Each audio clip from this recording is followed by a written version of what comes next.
They say when a king falls, his empire crumbles with him. Roman DeLuca learned that lesson the night 3 bullets shattered his spine and left him trapped in a wheelchair, watching his own kingdom slip through paralyzed fingers.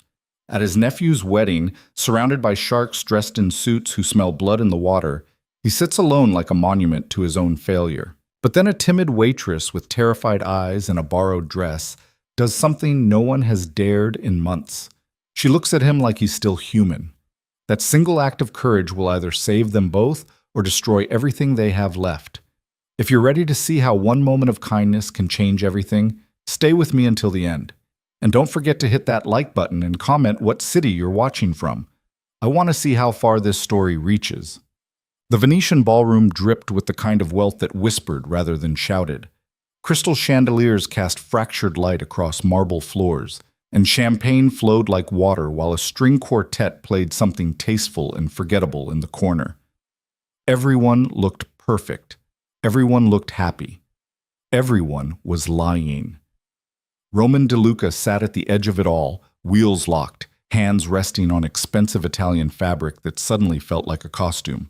His nephew's wedding. He should have felt something, pride maybe, or the warm satisfaction of watching his family's legacy continue. Instead, he felt like a relic, a cautionary tale in a $10,000 suit. The chair was custom-made, sleek black with chrome accents that caught the light just right. It cost more than most people's cars. Didn't matter. Might as well have been made of neon and duct tape for all the stares it attracted. Pity dressed up as concern. Curiosity pretending to be respect. He caught fragments of conversation as people passed, always just loud enough. Shame about Roman. I heard he can't even... Marco's really stepping up, though. Strong leadership. Marco. His brother. The word left a bitter taste that had nothing to do with the champagne he wasn't drinking. Roman watched the crowd move around him like water around a stone. Old allies who suddenly had urgent conversations elsewhere when he rolled past. Business partners who used to seek his opinion now directed their questions to Marco, who stood near the bar holding court like he'd already inherited the throne. The worst part wasn't the stares or the whispers. It was the silence. The careful way people edited their words around him now, like he'd lost his hearing along with his legs. Like compassion meant treating him like glass instead of steel. Mr. DeLuca, a young associate, he couldn't remember the name, approached with that particular expression Roman had learned to hate, aggressive cheerfulness. Great party, huh? You must be so proud of Anthony. I am. The kid waited for more. When nothing came, he shifted his weight. Well, if you need anything, I'm fine. Right, of course, I just meant, I know what you meant. The associate retreated, probably relieved. Roman didn't blame him. He'd become the conversational equivalent of a minefield. Every interaction required careful navigation, and most people didn't have the energy. Across the room, Marco laughed, loud enough to turn heads, commanding enough to hold attention. Their father had laughed like that. Could work a room like he was conducting an orchestra, every person playing their part without even realizing it. Roman used to do that too. Before the warehouse. Before the ambush, before he'd made the mistake of trusting the wrong shipment at the wrong dock and walked straight into hell wearing his best shoes. He remembered the sound more than the pain, 3 precise cracks that echoed off concrete and metal, remembered falling, remembered Marco's face appearing above him, and for just a second, just one fractured heartbeat, something that looked almost like satisfaction flickering across his brother's features before the mask of concern slammed down. Roman had replayed that moment 1,000 times in the months since, tried to convince himself he'd imagined it. That pain and shock had distorted his perception. But he hadn't imagined the way Marco had stepped seamlessly into his responsibilities, hadn't imagined how quickly his brother had filled the vacuum, making decisions, shifting alliances, repositioning pieces on the board, while Roman was still learning how to transfer from bed to chair without assistance. You're being paranoid, his sister Teresa had said when he'd voiced his suspicions. Marco's helping. That's what family does. Maybe. Or maybe Marco was just smart enough to wait for Roman to destroy himself from the inside out. Grief and rage made better weapons than bullets sometimes. The music shifted to something slower, and couples began drifting toward the dance floor. Roman watched them with the detached interest of someone observing a foreign ritual. Dancing. He used to be good at it, used to sweep women across floors just like this one, all charm and controlled power. Now he was furniture, expensive, pitied furniture. Excuse me. The voice was so quiet he almost missed it. Female, young, nervous. Roman turned his head and found himself looking at a woman who didn't belong here. Not in the obvious way. Her dress was appropriate, if a little plain, and she'd clearly made an effort with her appearance. But she carried herself like someone who'd learned to take up as little space as possible. Shoulders slightly curved, eyes that didn't quite meet his, hands clasped in front of her like she was afraid they might do something embarrassing without supervision. What? He didn't mean for it to come out harsh, but subtlety had stopped being his strong suit. She flinched but didn't retreat. Sorry, I'm in your way. I'll move. She wasn't anywhere near his way, but she'd already started backing up, aiming for the shadows near the kitchen entrance where the auxiliary tables had been set up for people who weren't quite important enough for the main room. Wait. The word surprised him as much as it did her. She froze, eyes going wide. Brown, he noticed. The kind that probably looked warm in better lighting, but just seemed frightened now. You're not in my way, Roman said, softer. You're fine. Oh, okay. She hovered there, clearly wanting to leave, but too polite to just bolt. Mommy! A small body collided with her legs. A boy, maybe 4 or 5, all energy and zero awareness of social boundaries. He had his mother's eyes and hair several shades lighter, curls that looked like they'd given up on any attempt at order. Danny, shh! The woman, Lydia, he'd later learn, put a hand on her son's shoulder, trying to contain him without causing a scene. Inside voice. But, Mom, look! The kid pointed directly at Roman with the kind of unfiltered enthusiasm only children possessed. That's the coolest wheelchair I've ever seen. Does it go fast? Can it do tricks? Does it have secret compartments? Danny! Lydia's face went 3 shades of mortified. I'm so sorry, we should go. But Roman was laughing, actually laughing. The sound felt rusty, like a door that hadn't been opened in months, but it was real. It doesn't do tricks, he told the boy seriously, but it does go pretty fast. Danny's eyes lit up like he'd just been given classified information. Really? How fast? Danny, please. Lydia was trying to physically steer her son away now, her cheeks flushed with embarrassment. I'm so sorry, mister. We shouldn't bother you. DeLuca, Roman supplied, and he's not bothering me. She finally looked at him then, really looked, and something shifted in her expression. Not pity, thank God, not pity. Something else. Something that felt uncomfortably close to recognition, like she'd seen something in him that he'd thought he'd successfully hidden. You looked lonely, she said quietly, then immediately seemed to regret it. I mean, not that I just thought, I am, Roman said, cutting through her spiral. Lonely. The admission hung between them, too honest for a wedding reception, too raw for small talk between strangers. Around them, the party continued its careful choreography, but in their small pocket of space, something had gone still. Lydia worried her bottom lip, a gesture that made her look even younger than she probably was. Mid-20s, maybe. Young enough that her son's age suggested she'd been practically a child herself when he was born. Me too, she finally admitted. Lonely. They stood there. Well, he sat, she stood, in a moment of perfect understanding. 2 people who didn't fit. 2 people the party had forgotten existed. Then Danny, bored with adult feelings, tugged on his mother's hand. Can we dance? You said we could dance. Maybe later, baby, when it's not so crowded. But I want to dance now. Roman watched her deflate slightly, that universal parent expression of wanting to give your kid everything but knowing you can't. Not here. Not where everyone could see. Not where a single mother in a borrowed dress might be judged for taking up space that wasn't really hers to claim. Dance with me. The words came out before Roman could think them through, before he could remember all the reasons this was a terrible idea, before he could recall that he hadn't been on a dance floor since bullets had rearranged his spine. Lydia stared at him. What? Dance with me, Roman repeated, committed now. You wanted a dance partner. Here I am.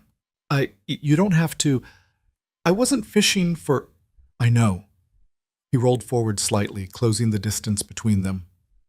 But your son wants to dance, and I'm sick of sitting in the corner like a piece of broken furniture. So unless you have a better offer. She didn't. They both knew it. The question was whether she had the courage to say yes. Roman saw the exact moment she made her decision, saw her spine straighten just slightly, her chin lift a fraction of an inch, saw her reach for something inside herself that had probably been buried for a long time. Okay, Lydia said. Yes, Danny cheered. Lydia looked terrified. Roman felt something that might have been anticipation if he remembered what that felt like. She moved behind him, uncertain, awkward, clearly having no idea what the protocol was for dancing with someone in a wheelchair. Her hands hovered near the handles. Just push, Roman said. I'll navigate. What if people... Let them stare. They were already staring. That was what did it. That acknowledgement that they were both already spectacles, that they had nothing left to lose that hadn't already been taken. Lydia's hands settled on the wheelchair handles, warm even through the metal. Okay, where are we going? Middle of the dance floor. That's where everyone can see. I know. He felt her hesitation, felt the way her hands trembled slightly. Then, with a breath that sounded like surrender or maybe victory, she began to push. The crowd didn't part so much as pause. Conversation stuttered. The string quartet played on, oblivious, but the dancers began to notice, began to stop, began to stare. Roman felt every eye in the room turn toward them, felt the weight of judgment, curiosity, confusion, felt the heat of attention he'd spent months trying to avoid. And he didn't care. Lydia brought him to the center of the floor, that sacred space usually reserved for the bride and groom, for people who belonged, for moments that mattered. She stopped there, hands still on the handles, frozen in the spotlight she'd probably spent her whole life avoiding. Now what? She whispered. Now we dance. I don't know how to... Neither do I. Not like this. So we'll figure it out together. The music swelled, some romantic standard that had been played at a million weddings, and Roman reached up, found her hand, pulled it forward so he could hold it properly. Other hand on my shoulder, he instructed. She moved around to his side, everything about her posture screaming discomfort. Her hand landed on his shoulder like a bird that might startle at any moment. Look at me, Roman said. Not them, me. Lydia's eyes dropped to his face. Up close, he could see the exact shade of her nervousness, could see the way her breathing had gone shallow and quick. I'm scared, she admitted. Good. So am I. He began to move then, rolling in slow circles, using his hands on the wheels to guide them in a pattern that wasn't quite a waltz, but wasn't entirely random either. Lydia moved with him, hesitant at first, then gradually finding the rhythm. Her hand tightened on his shoulder. Her fingers curled around his. Danny ran circles around them, making vrooming sounds and declaring this the best dance ever. Roman ignored the stares, ignored his brother's shocked expression across the room, ignored the whispers and the phones being raised to capture this moment for dissection later. He focused on the woman beside him, on the way her fear was slowly transforming into something that looked almost like joy.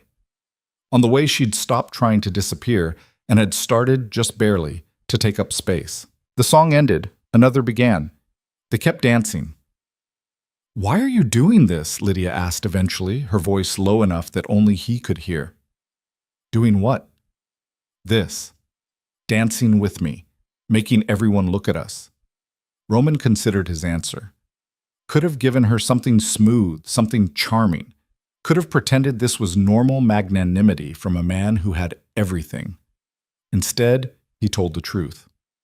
Because you looked at me like I was still a person, he said. Not a tragedy, not a has-been, just a person. And I can't remember the last time someone did that. Her eyes went soft. You are a person, a lonely one, like me. Yeah. Roman's chest felt tight. Like you. They danced through 3 more songs. By the end, other couples had joined them, cautiously at first, then with growing confidence, like Roman and Lydia had somehow given permission for imperfection, for dancing that wasn't smooth, for moments that weren't Instagram perfect. When the music finally shifted to something upbeat and Danny demanded his mother's full attention, Lydia stepped back with visible reluctance. "Thank you," she said, "for that. Thank you for asking. I didn't ask. My son pointed at your chair and mortified me." Details. Roman found himself smiling, actually smiling, the real kind that reached his eyes. "What's your name? I should probably know that." "Lydia. Lydia Vale." "Roman DeLuca." "I know who you are." She said it simply, without weight. "Everyone knows who you are." "And you still ask me to dance?" "You asked me, technically." "You said yes." "I did." Lydia glanced toward the ballroom doors, toward escape. "I should probably get Danny home. It's past his bedtime." Roman didn't want her to leave, didn't want to go back to sitting alone, to being invisible in plain sight.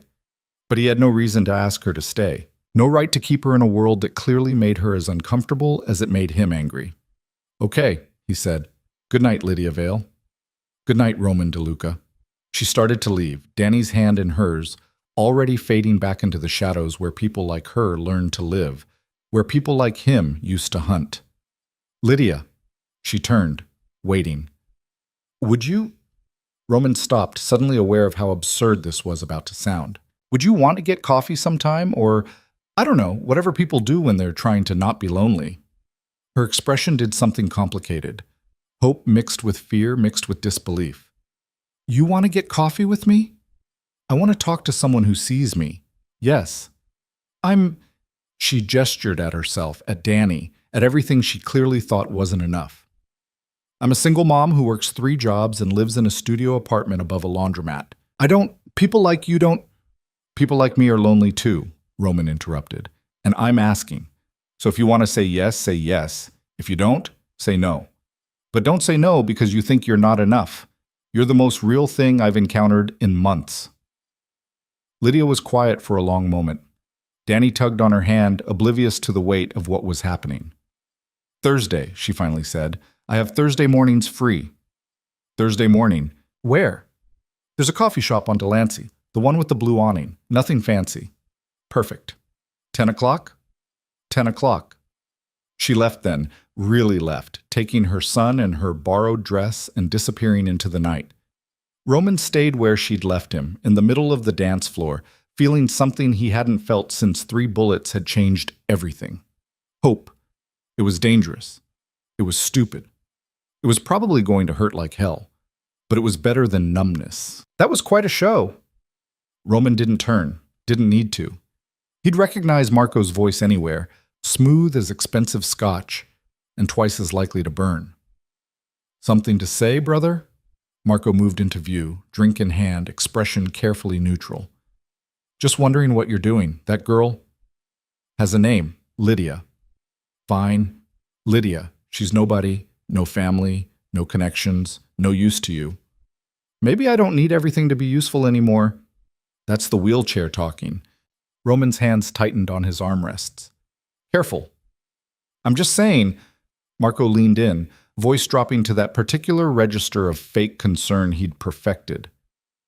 "You're vulnerable right now. People can take advantage, and a single mother sees a wealthy man in need of compassion? That's a story as old as time."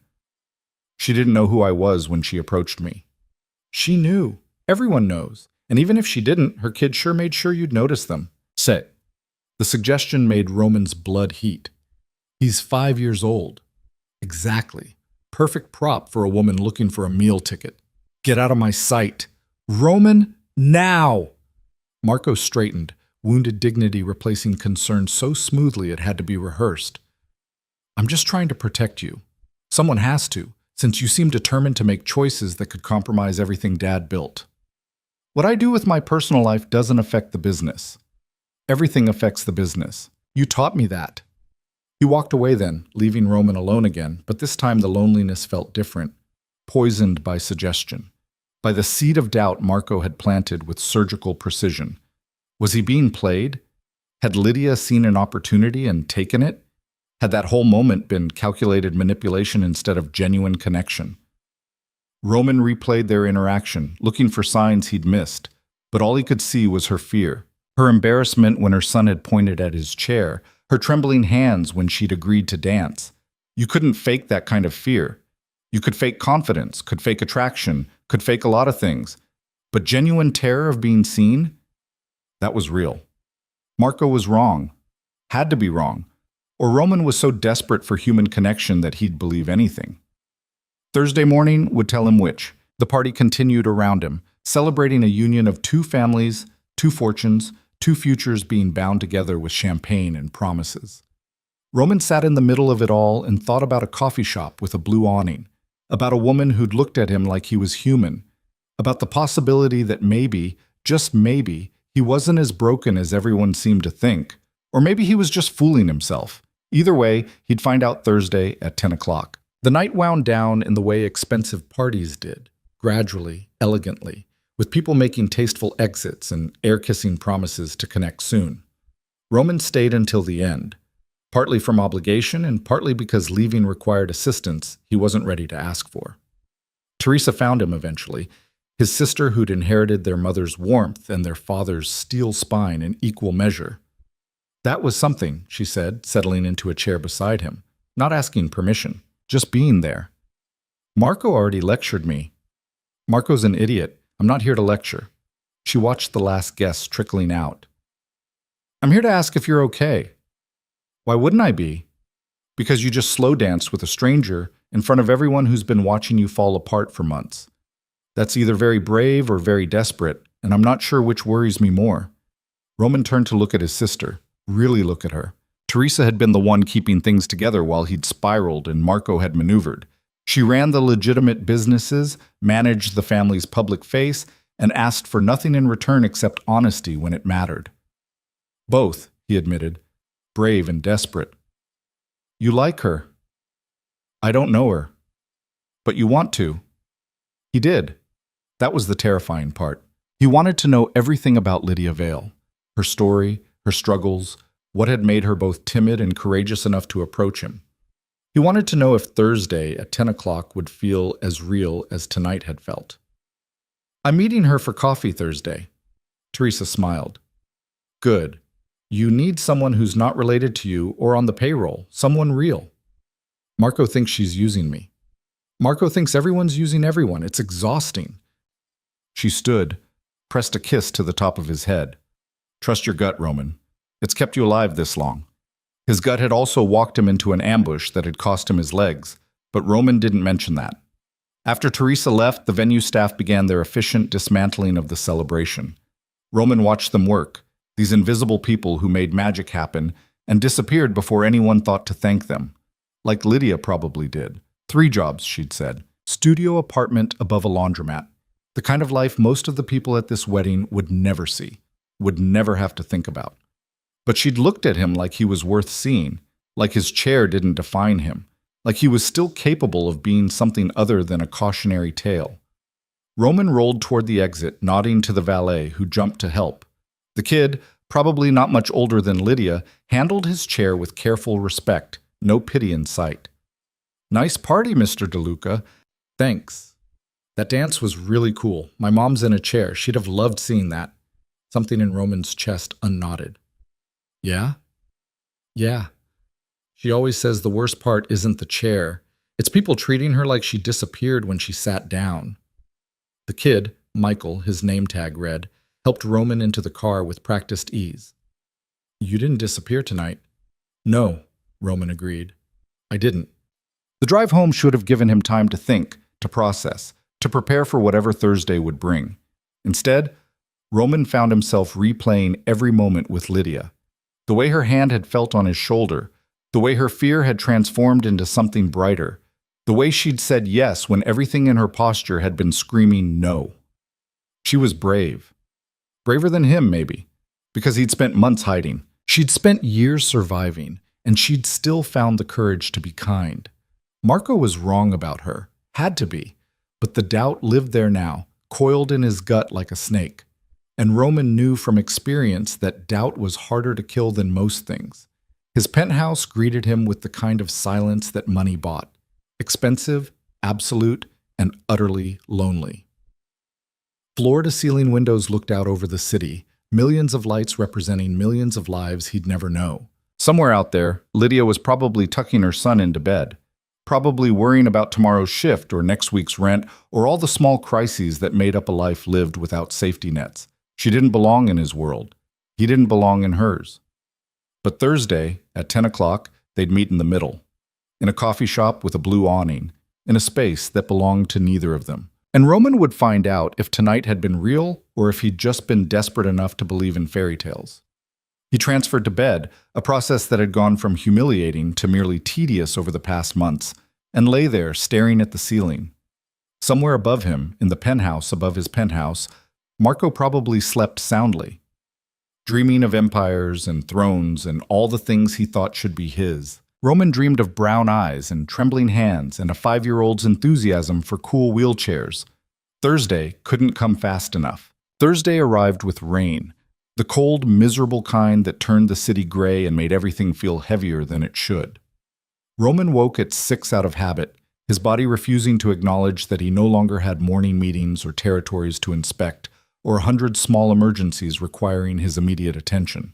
He lay there, staring at the ceiling, and wondered what the hell he was doing. Coffee with a stranger. A woman who probably spent the last 3 days regretting her moment of courage. A woman who might not even show up.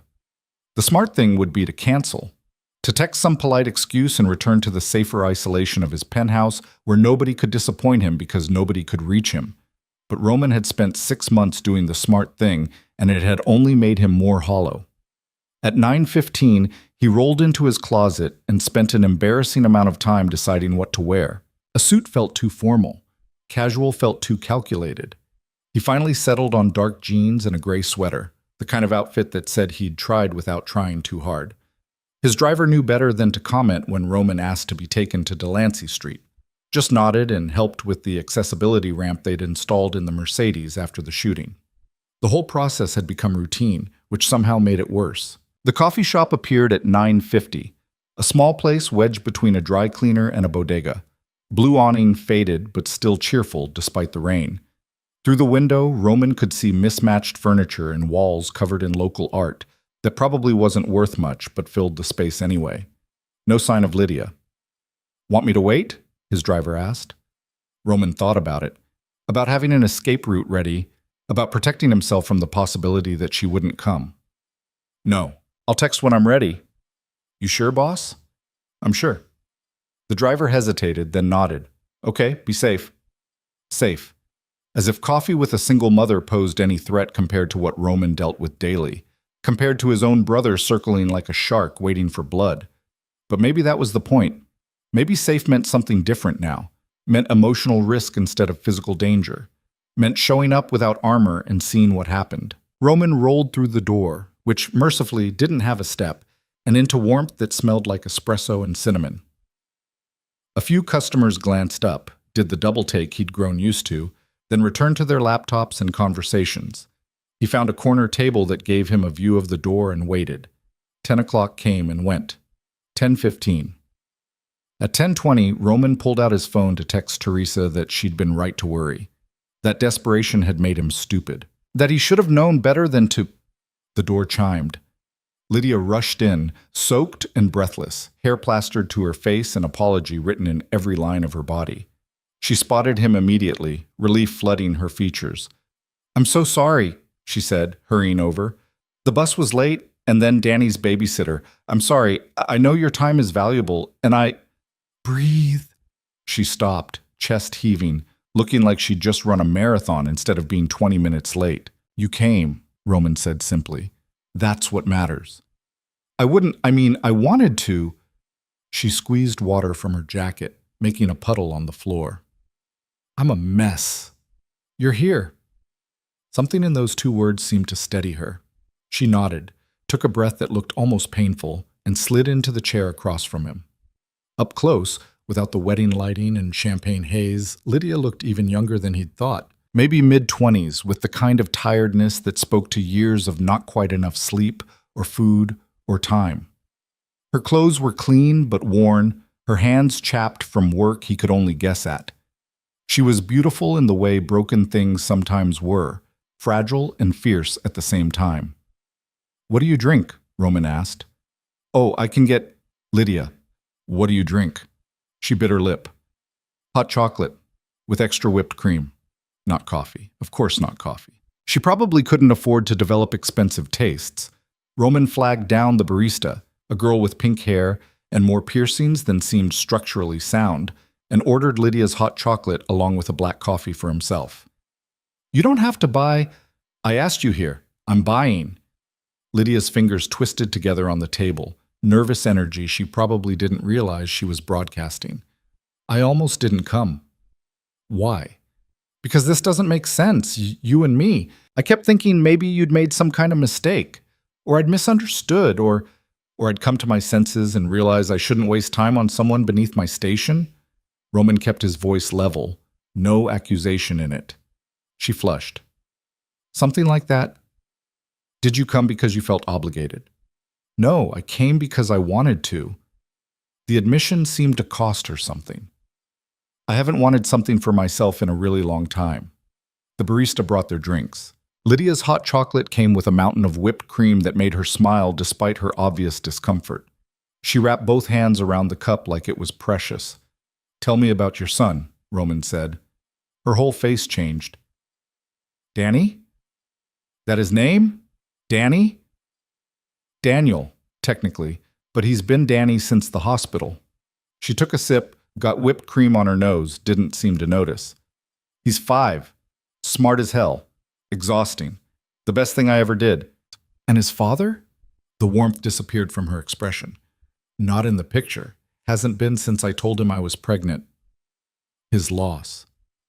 That's what I tell myself on good days. Lydia wiped the cream from her nose absently. On bad days, I wonder what I did wrong. How I misread someone that completely. Roman knew that feeling. You were young. 19. Stupid. Hopeful. That's not the same as stupid. She looked at him then, really looked, and Roman saw the exact moment she decided to be honest instead of careful. I thought he loved me, Lydia said quietly. Thought we'd get married and have this whole life together. Instead, he handed me $300 for an abortion and told me to lose his number. Did you consider it, the abortion? For about 10 minutes. Then I realized I was more scared of losing Danny than I was of raising him alone. She laughed, but it sounded wrong. Turns out I didn't know what scared meant. My parents kicked me out, said I'd shamed the family. His parents threatened to sue me for trying to trap their son.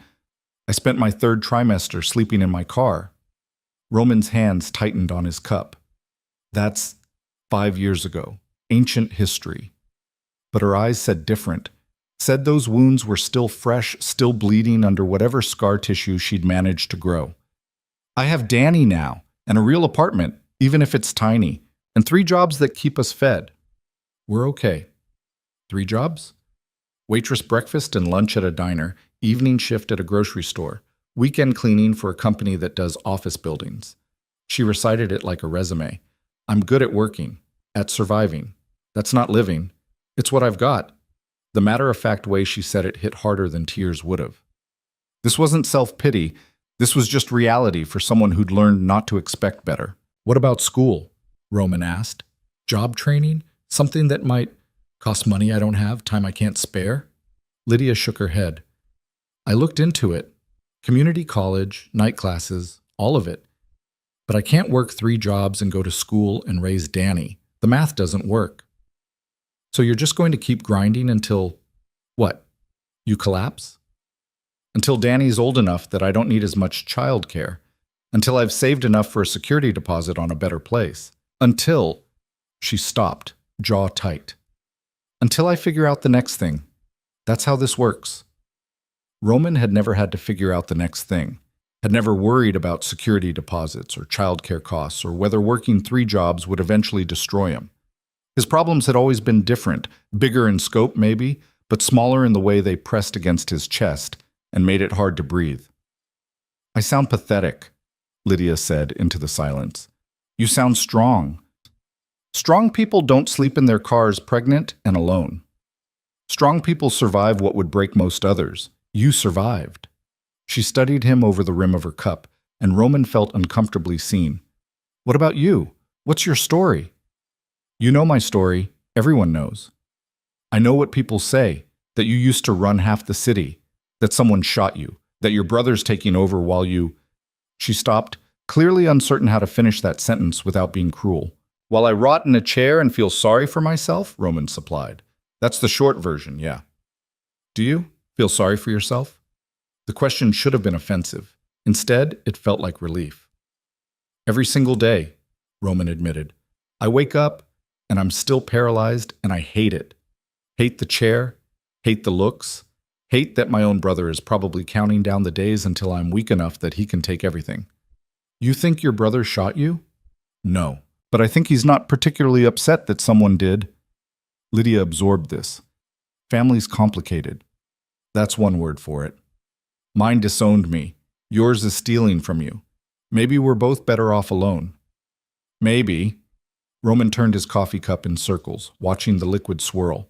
Or maybe we're both too stubborn to admit we need people even when they disappoint us. Do I disappoint you? You showed up 20 minutes late and soaking wet to have coffee with someone you don't know. That's either very brave or very stupid. You said hopeful and stupid weren't the same thing. I'm revising my position. She laughed, actually laughed, surprised and genuine, and the sound did something to the air between them, made it lighter, made the rain outside and the weight of their respective histories feel less suffocating. They talked for 2 hours, about nothing and everything.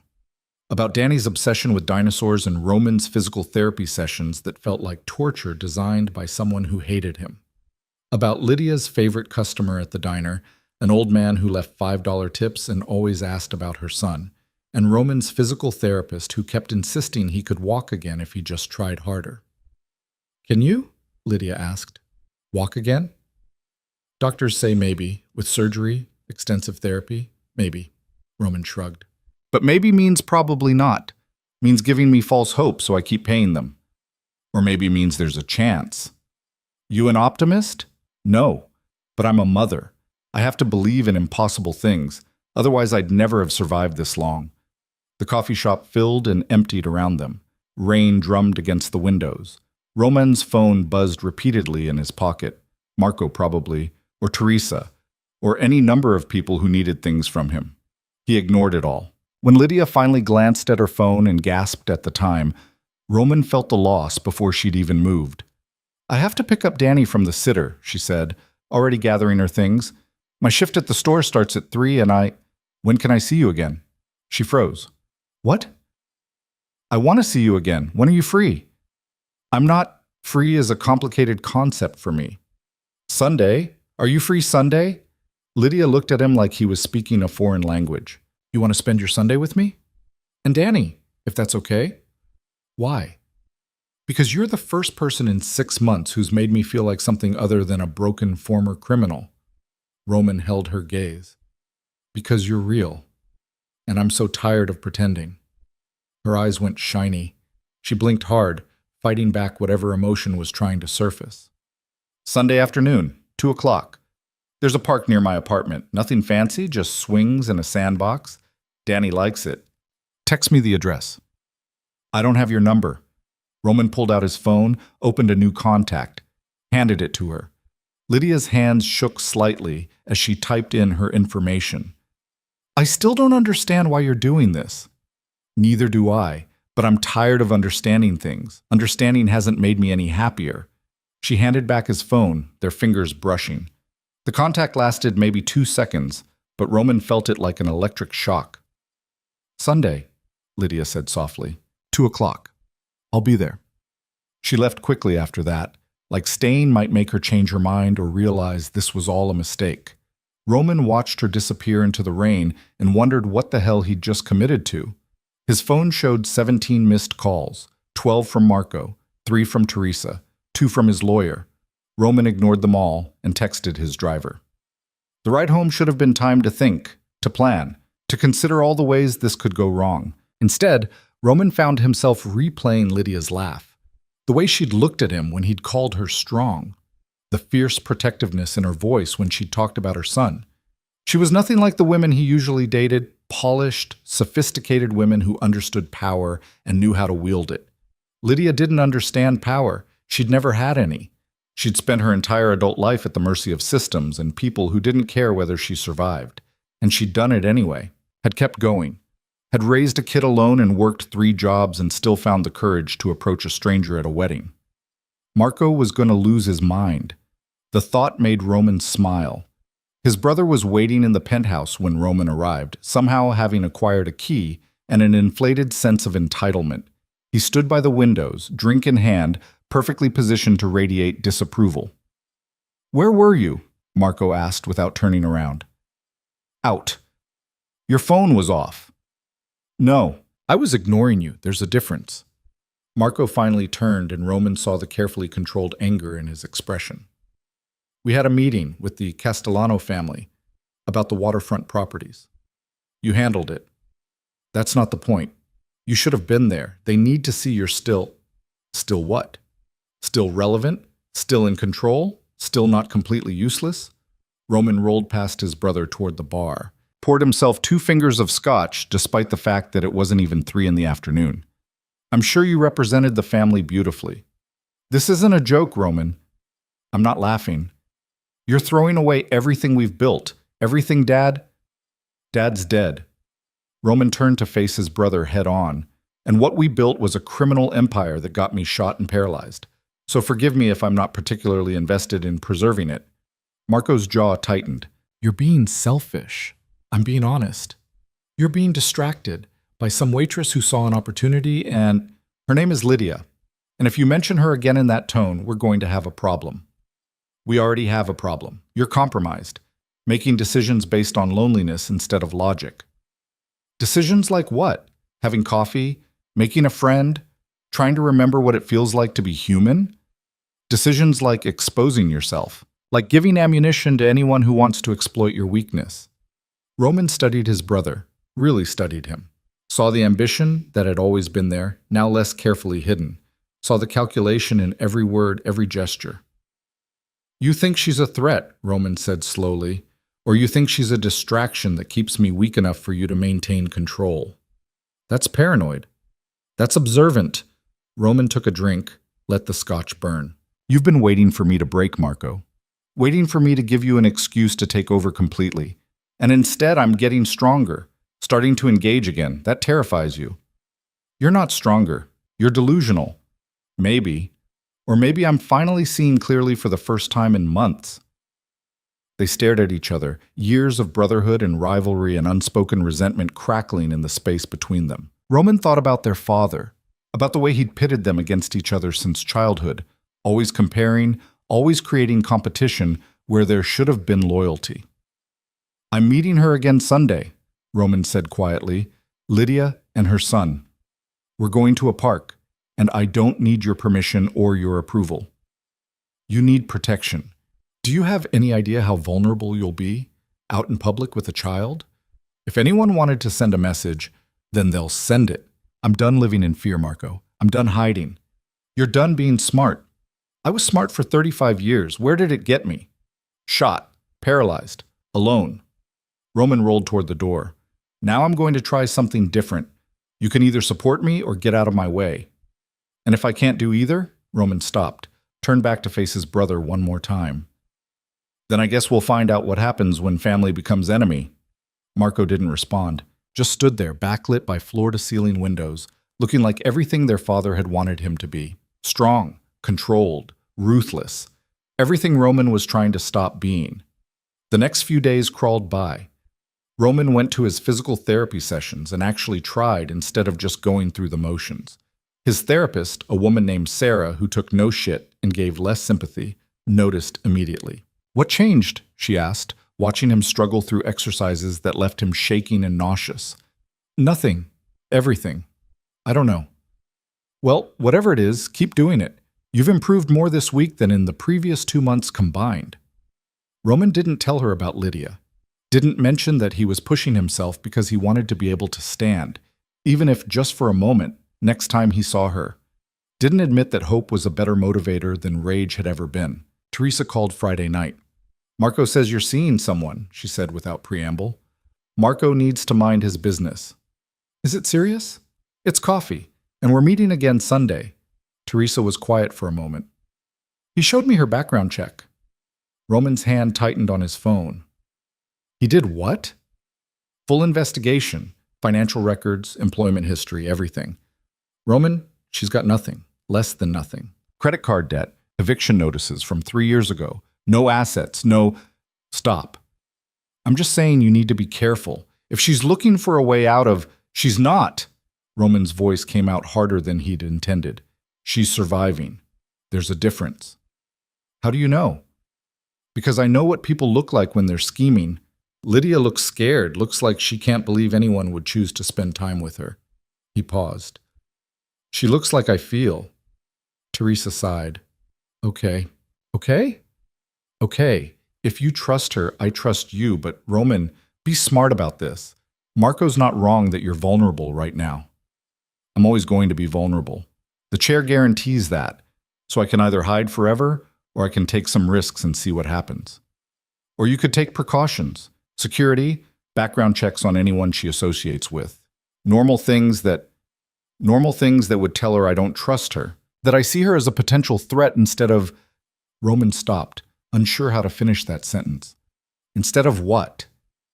Instead of someone who makes me feel like maybe I'm worth something beyond the empire and the fear and the power. His sister was quiet for a long moment. Okay, she finally said, but I'm having security follow you Sunday, discreetly. You won't even know they're there. Teresa, non-negotiable. You want to play normal guy falling for a girl? Fine. But you're still Roman DeLuca, and people still want you dead. So you get security, or you don't go. She was right. Roman hated that she was right, but she was. Fine. Discreet. Promise. Sunday arrived cold and clear, the kind of autumn day that made the city look almost pretty despite itself. Roman dressed carefully. Jeans, a dark blue sweater, nothing that screamed wealth or danger. Just a man going to a park. The address Lydia had sent led to a neighborhood Roman wouldn't normally visit. Not dangerous exactly, but worn down, tired. The kind of place where people worked hard and still struggled. The park was small, wedged between apartment buildings, equipment old but maintained. Lydia was already there, pushing Danny on a swing. She hadn't seen him yet, and Roman took a moment to just watch her. She looked younger in daylight, hair pulled back in a ponytail, wearing jeans and a jacket that had seen better years. She was laughing at something her son said, her whole face bright with it. Roman's chest felt tight. Roman! Danny spotted him first, jumping off the swing mid-arc and running over with the fearlessness only children possessed. You came! Mom said you might not, but I knew you would because you promised. And promises are important. They are, Roman agreed, catching the kid's enthusiasm despite himself. What were you swinging so high for? Trying to touch the sky. Haven't made it yet. Keep trying. That's what matters. Lydia approached more slowly, tucking hair behind her ear in that nervous gesture he was starting to recognize. Hi. Hi. They stood there, suddenly awkward, while Danny ran circles around Roman's chair making airplane noises. This is weird, right? Lydia finally said. I don't know how to do this. Do what? This. Whatever this is, dating? Hanging out? I haven't, since before Danny, I haven't. Then we'll figure it out together. Roman watched Danny discover a stick and immediately turn it into a sword. No pressure, no expectations, just being. Just being. She tested the words, seemed to like them. Okay, I can do that. They spent the afternoon doing nothing remarkable. Danny showed Roman every piece of playground equipment, narrated elaborate stories involving pirates and dinosaurs and superheroes, and asked approximately 8,000 questions about everything from wheelchairs to why the sky was blue. Lydia relaxed gradually, the tension bleeding out of her shoulders as the hours passed. She told stories about Danny's first steps, his first words, the time he'd decided to paint their entire apartment with pudding while she'd been in the shower. Roman found himself laughing more than he had in years, real laughter that came from his chest and made his face hurt. You're good with him, Lydia said, watching Roman help Danny build an elaborate stick fortress. Not everyone is. He's easy, says what he means, doesn't pretend. Unlike adults. Unlike everyone I usually deal with. When Danny finally wore himself out, they sat on a bench. Lydia on the seat, Roman beside her, watching the kid dig in the sandbox with focused intensity. "Can I ask you something?" Lydia said quietly. "Anything." "Why me? I've been trying to understand it all week. You could have anyone. Someone sophisticated and educated and—" "Fake?" Roman interrupted. "Someone who wants Roman DeLuca the Empire, not Roman DeLuca the person? I want the person." "I know. That's why you—" She looked at him then, and Roman saw tears threatening to spill. "I'm going to disappoint you. Eventually, I'm going to— So will I. Probably sooner." He reached out slowly, giving her time to pull away, and took her hand. But maybe that's okay. Maybe disappointment is part of being real. Her fingers curled around his, holding on like she was afraid of falling. "I'm scared," Lydia whispered. "Me too. What are we doing?" "I have no idea, but I don't want to stop." Danny looked up from his excavation project, saw them holding hands, and grinned. "Are you guys boyfriend and girlfriend now?" Lydia's face went red. "Danny! What? You said you liked him, and he likes you, I can tell." "It's more complicated than—" "Is it?" Roman asked, looking at Lydia instead of her son. "Does it have to be?" She stared at him, something like hope flickering across her features. "You're serious. I'm tired of being alone. You're tired of surviving. Maybe we could try something different together. I have a 5-year-old and 3 jobs and more baggage than anyone should have to carry. I have a criminal empire, a treacherous brother, and I'm paralyzed from the waist down. Your point?" She laughed, shocked, and a little broken. "We're a disaster." "Probably. This is going to end badly." "Maybe. But you still want to try." Roman squeezed her hand. "I still want to try." Danny cheered, already planning what he called their family adventures, oblivious to the complexity of what he'd just witnessed. But maybe he had it right. Maybe it could be that simple. Maybe 2 broken people could choose each other and see what happened next. The sun was setting by the time they left the park. Roman offered to drive them home. His car was warm and Danny was getting tired, and Lydia looked like she'd been on her feet for days. But she hesitated. "You don't have to see where I live. It's nothing like what you're used to." "Lydia, I'm serious. It's embarrassing. I don't care about your apartment. I care about making sure you and Danny get home safe." She relented finally, giving the driver an address that made his eyebrows rise almost imperceptibly. Roman shot him a look that killed any commentary. The building was exactly what he'd expected. Old brick, laundromat on the ground floor like she'd mentioned, stairs steep and narrow. Lydia's apartment was on the 3rd floor. "I can't get you up there," she said, apologetic. "I know, that's okay." Danny was asleep against his mother's shoulder, worn out from hours of play. Lydia shifted his weight, preparing to carry him up alone like she always did. "Thank you," she said quietly, "for today. For everything. Thank you for giving me a reason to leave my apartment. Same time next week? How about Wednesday? Coffee again?" She smiled. Wednesday, 10 o'clock. Roman watched her disappear into her building, Danny heavy in her arms, climbing stairs he couldn't follow. His security team materialized from shadows. 2 men he hadn't noticed but who'd been there all afternoon. "Everything secure?" Roman asked.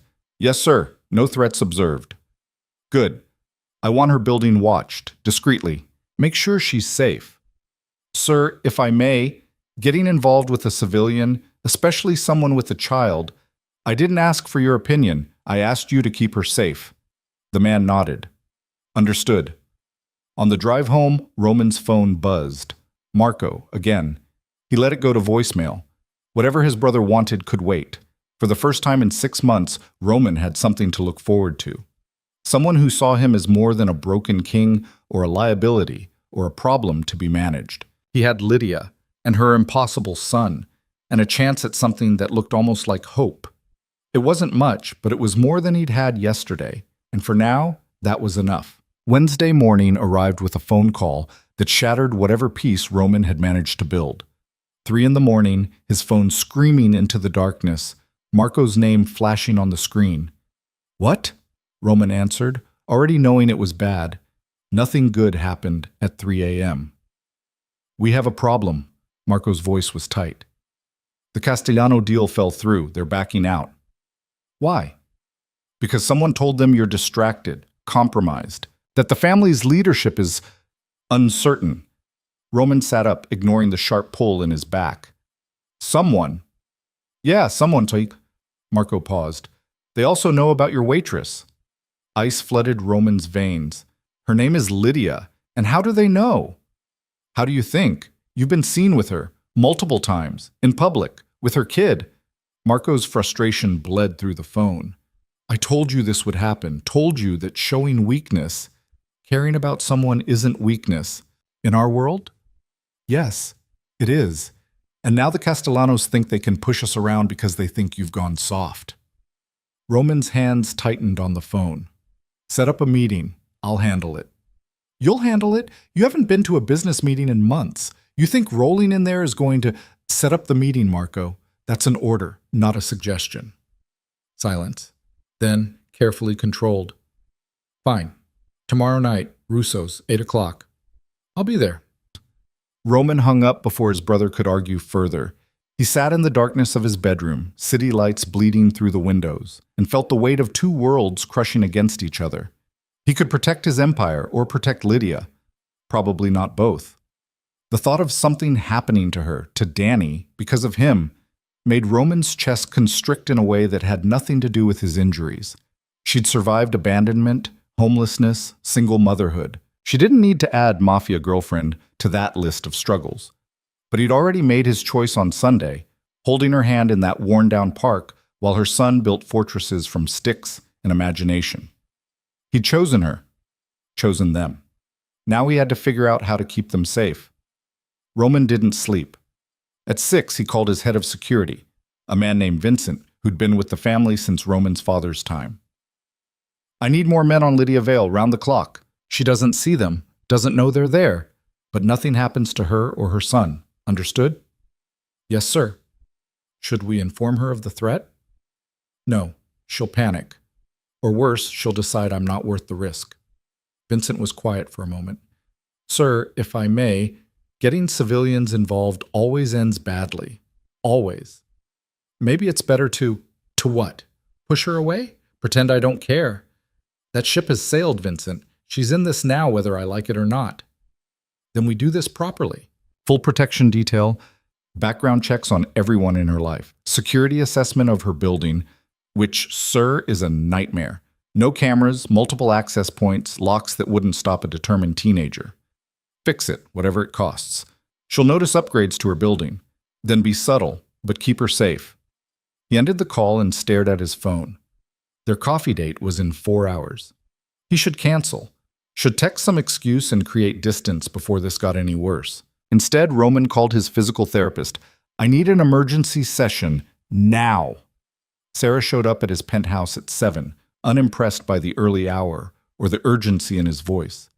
She took one look at him and shook her head. What happened? I need to stand. Need to walk. Even if it's just a few steps with support. Roman, we've talked about this. The surgery is still... I don't care about the surgery. I care about not looking completely helpless at a business meeting tomorrow night. He met her eyes. Please. I know you can push me harder. I know there's more I could be doing. Sarah studied him for a long moment. This is about the girl. This is about me being tired of sitting down while the world happens around me. Same thing. But she pulled out her equipment anyway. Okay, we're going to hurt. A lot. And I can't promise results. I don't need promises, I need progress. The next hour was agony. Sarah pushed him through exercises that left him shaking and nauseous, forcing his body to remember patterns it had forgotten. His legs felt like dead weight, muscles atrophied from months of disuse fighting against demands they couldn't meet. Again, Sarah commanded when he wanted to stop. I can't. You can. You're stronger than you think. You're just scared of the pain. She was right. The pain was enormous. Not just physical, but emotional, each failed attempt reminding him of everything he'd lost. But underneath the pain, something else flickered. Movement. Small, almost imperceptible, but there. Did you see that? Roman gasped. I saw it. Your right quad contracted. That's good. That's progress. Can I stand? Not today, but maybe in a few weeks if you work like this every day. Sarah began packing up her equipment. But Roman, you need to manage expectations. You might regain some function, you might not, and rushing it because you want to impress someone is going to... I'm not trying to impress her, I'm trying to protect her, and I can't do that from a chair. Sarah's expression softened. The chair doesn't make you weak. Your brain does. Your attitude does. The chair is just metal and rubber. Maybe. But metal and rubber had become Roman's prison, and he was done being trapped. At 9:30, he texted Lydia. Still on for 10? Her response came immediately. Yes, Danny made you a drawing. Fair warning, it's very dinosaur heavy. Roman smiled despite everything. Can't wait. The coffee shop felt different this time. Familiar. Almost comfortable. Lydia was already there when Roman arrived, Danny coloring furiously at their table while she nursed what looked like the same hot chocolate with excessive whipped cream. Hi, she said, and her smile did things to Roman's chest that should have been illegal. Hi yourself. Danny looked up, saw Roman, and launched into an elaborate explanation of his drawing that involved time-traveling dinosaurs and robots and a complex plot Roman couldn't quite follow, but appreciated anyway. It's for you, Danny announced, thrusting the paper at Roman with the confidence of someone who'd created a masterpiece. To put on your wall. I will, thank you. Danny, what do we say? Lydia prompted gently. You're welcome. The kid beamed, then returned to his coloring like the exchange had never happened. Roman and Lydia fell into conversation easily, easier than Roman had managed with anyone in years. She told him about a difficult customer at the diner who'd left a $20 tip after Lydia had listened to her problems for 15 minutes. He told her about his physical therapy session, editing out the desperation but keeping the small victory. That's amazing, Lydia said. You must be so proud. I contracted one muscle. It's not exactly walking. It's progress. That matters. She had this way of reframing things, of seeing hope where Roman saw failure. It should have been annoying. Instead, it made him want to try harder. They'd been talking for maybe 20 minutes when Roman's phone buzzed. He ignored it. It buzzed again. And again. You can get that, Lydia said. I don't mind. It's nothing important. But the buzzing didn't stop, and finally Roman glanced at the screen. 15 missed calls from Marco, 3 from Teresa, and a text from Vincent that made his blood go cold. Situation developing, Castellanos asking questions about the Veil woman. Recommend immediate relocation to secure location. Roman's face must have changed because Lydia leaned forward, concern replacing her smile. What's wrong? Nothing. Business thing. You're lying. You got really pale really fast. He'd never been good at lying to people who actually paid attention. It's complicated. Is it about me? Roman wanted to deny it, wanted to protect her from the truth a little longer, but she deserved honesty, even when it was ugly. Yes. Lydia sat back, something crumbling in her expression. I knew this was too good to be true. It's not... Lydia, listen to me. No, I get it. Your world and mine don't mix. I was stupid to think, stop. Roman reached across the table, caught her hand before she could pull away. This isn't about our worlds not mixing. This is about some business associates finding out you exist and trying to use that information. Fear flickered across her face. Use it how? As leverage, as a pressure point, as... He stopped, not wanting to say the word that would make this real. As a way to hurt you. Lydia finished the sentence herself, voice small. By hurting me, or Danny. I won't let that happen. How can you stop it? You don't even know these people. What they're capable of, I know exactly what they're capable of. I used to do business with them. Roman's jaw tightened, which is why I know how to handle this. Lydia pulled her hand away, wrapping both arms around herself like she was cold. Maybe we should stop. This, whatever this is, before someone gets hurt. Is that what you want? What I want doesn't matter. What's safe matters. What's right for Danny matters. And you think walking away from me is right for Danny? She flinched. I think protecting him from danger is right for Danny. And your danger. Your whole life is danger. Roman wanted to argue, wanted to promise he could keep them safe. But he'd made promises before that bullets had rendered meaningless. You're right, he said quietly. Being with me puts you at risk. So I'll understand if you want to end this now, before it gets worse. Lydia's eyes went shiny. Do you want to end it? No, but what I want isn't fair to you or your son.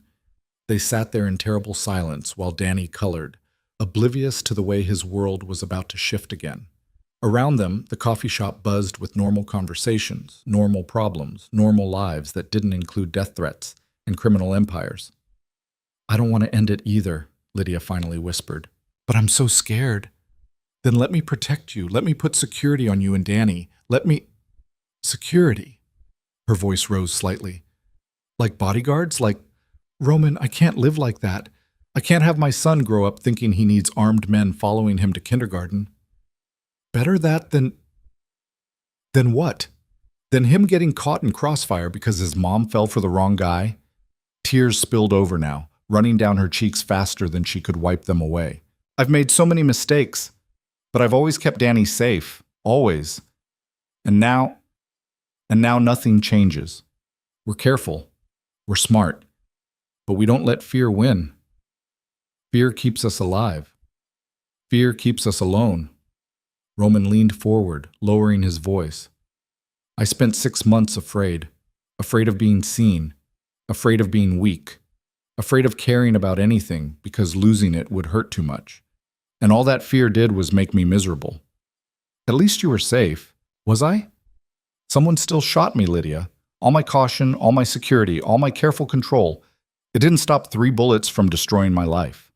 She hiccuped, trying to control her breathing. So what are you saying? That we should just ignore the danger? I'm saying we acknowledge it, but don't let it control us. I'm saying I have resources and people who can keep you safe. I'm saying... Roman stopped, realizing what he was about to admit. I'm saying I care about you too much to walk away just because it's complicated. Lydia stared at him. You barely know me. I know enough. I know you're brave and kind and you've survived things that would have broken most people. I know your son makes me laugh in a way I haven't in years. I know when I'm with you, I feel like maybe I'm not completely ruined. You're not ruined. Then let me prove it. Let me show you that I can do this, protect you and care about you at the same time. She bit her lip, clearly torn. What does protection even look like?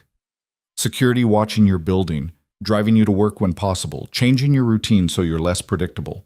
Small things that won't disrupt your life but will make you harder to target. And if that's not enough, Roman met her eyes. Then we escalate. But I promise you, Lydia, I will not let anything happen to you or Danny. I don't care what it costs. That's what I'm afraid of, the cost. She wiped her face, trying to compose herself. What if the cost is you? What if trying to protect me gets you hurt worse? Or then that's my choice to make. It's not just your choice. It affects all of us. Lydia glanced at Danny, who'd finally noticed his mother was crying and had gone very still, crayons forgotten. I need time to think. It's too much too fast.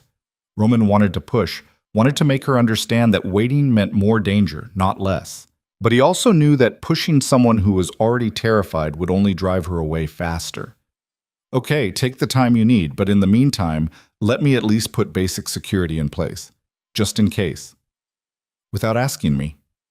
I'm asking now. She laughed, wet and broken. Some choice. Say yes or feel guilty if something happens.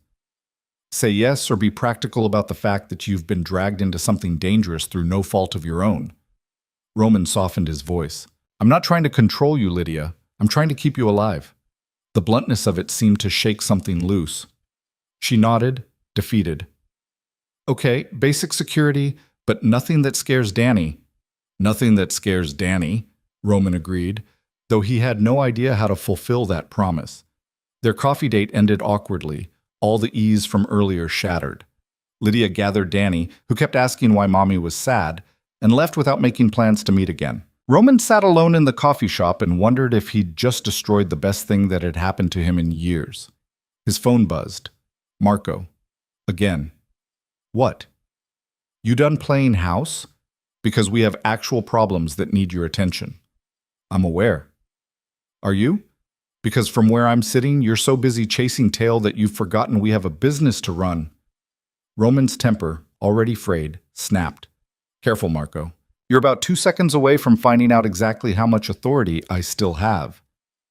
Authority means nothing if you're too distracted to use it. Set up the meeting with the Castellanos tomorrow night, 8 o'clock, and make sure they know I'll be there. You sure that's wise?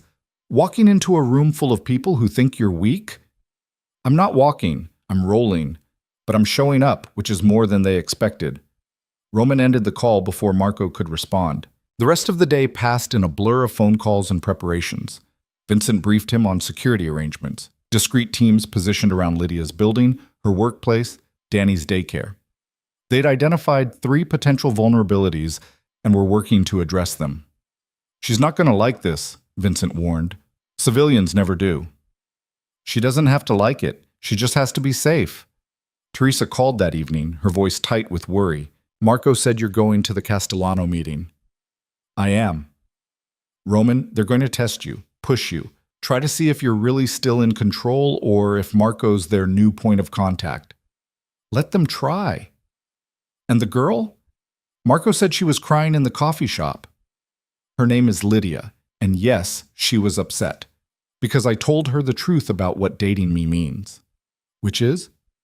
Danger, constant threat, security details and restricted movement, and never being sure if someone wants to hurt her to get to me.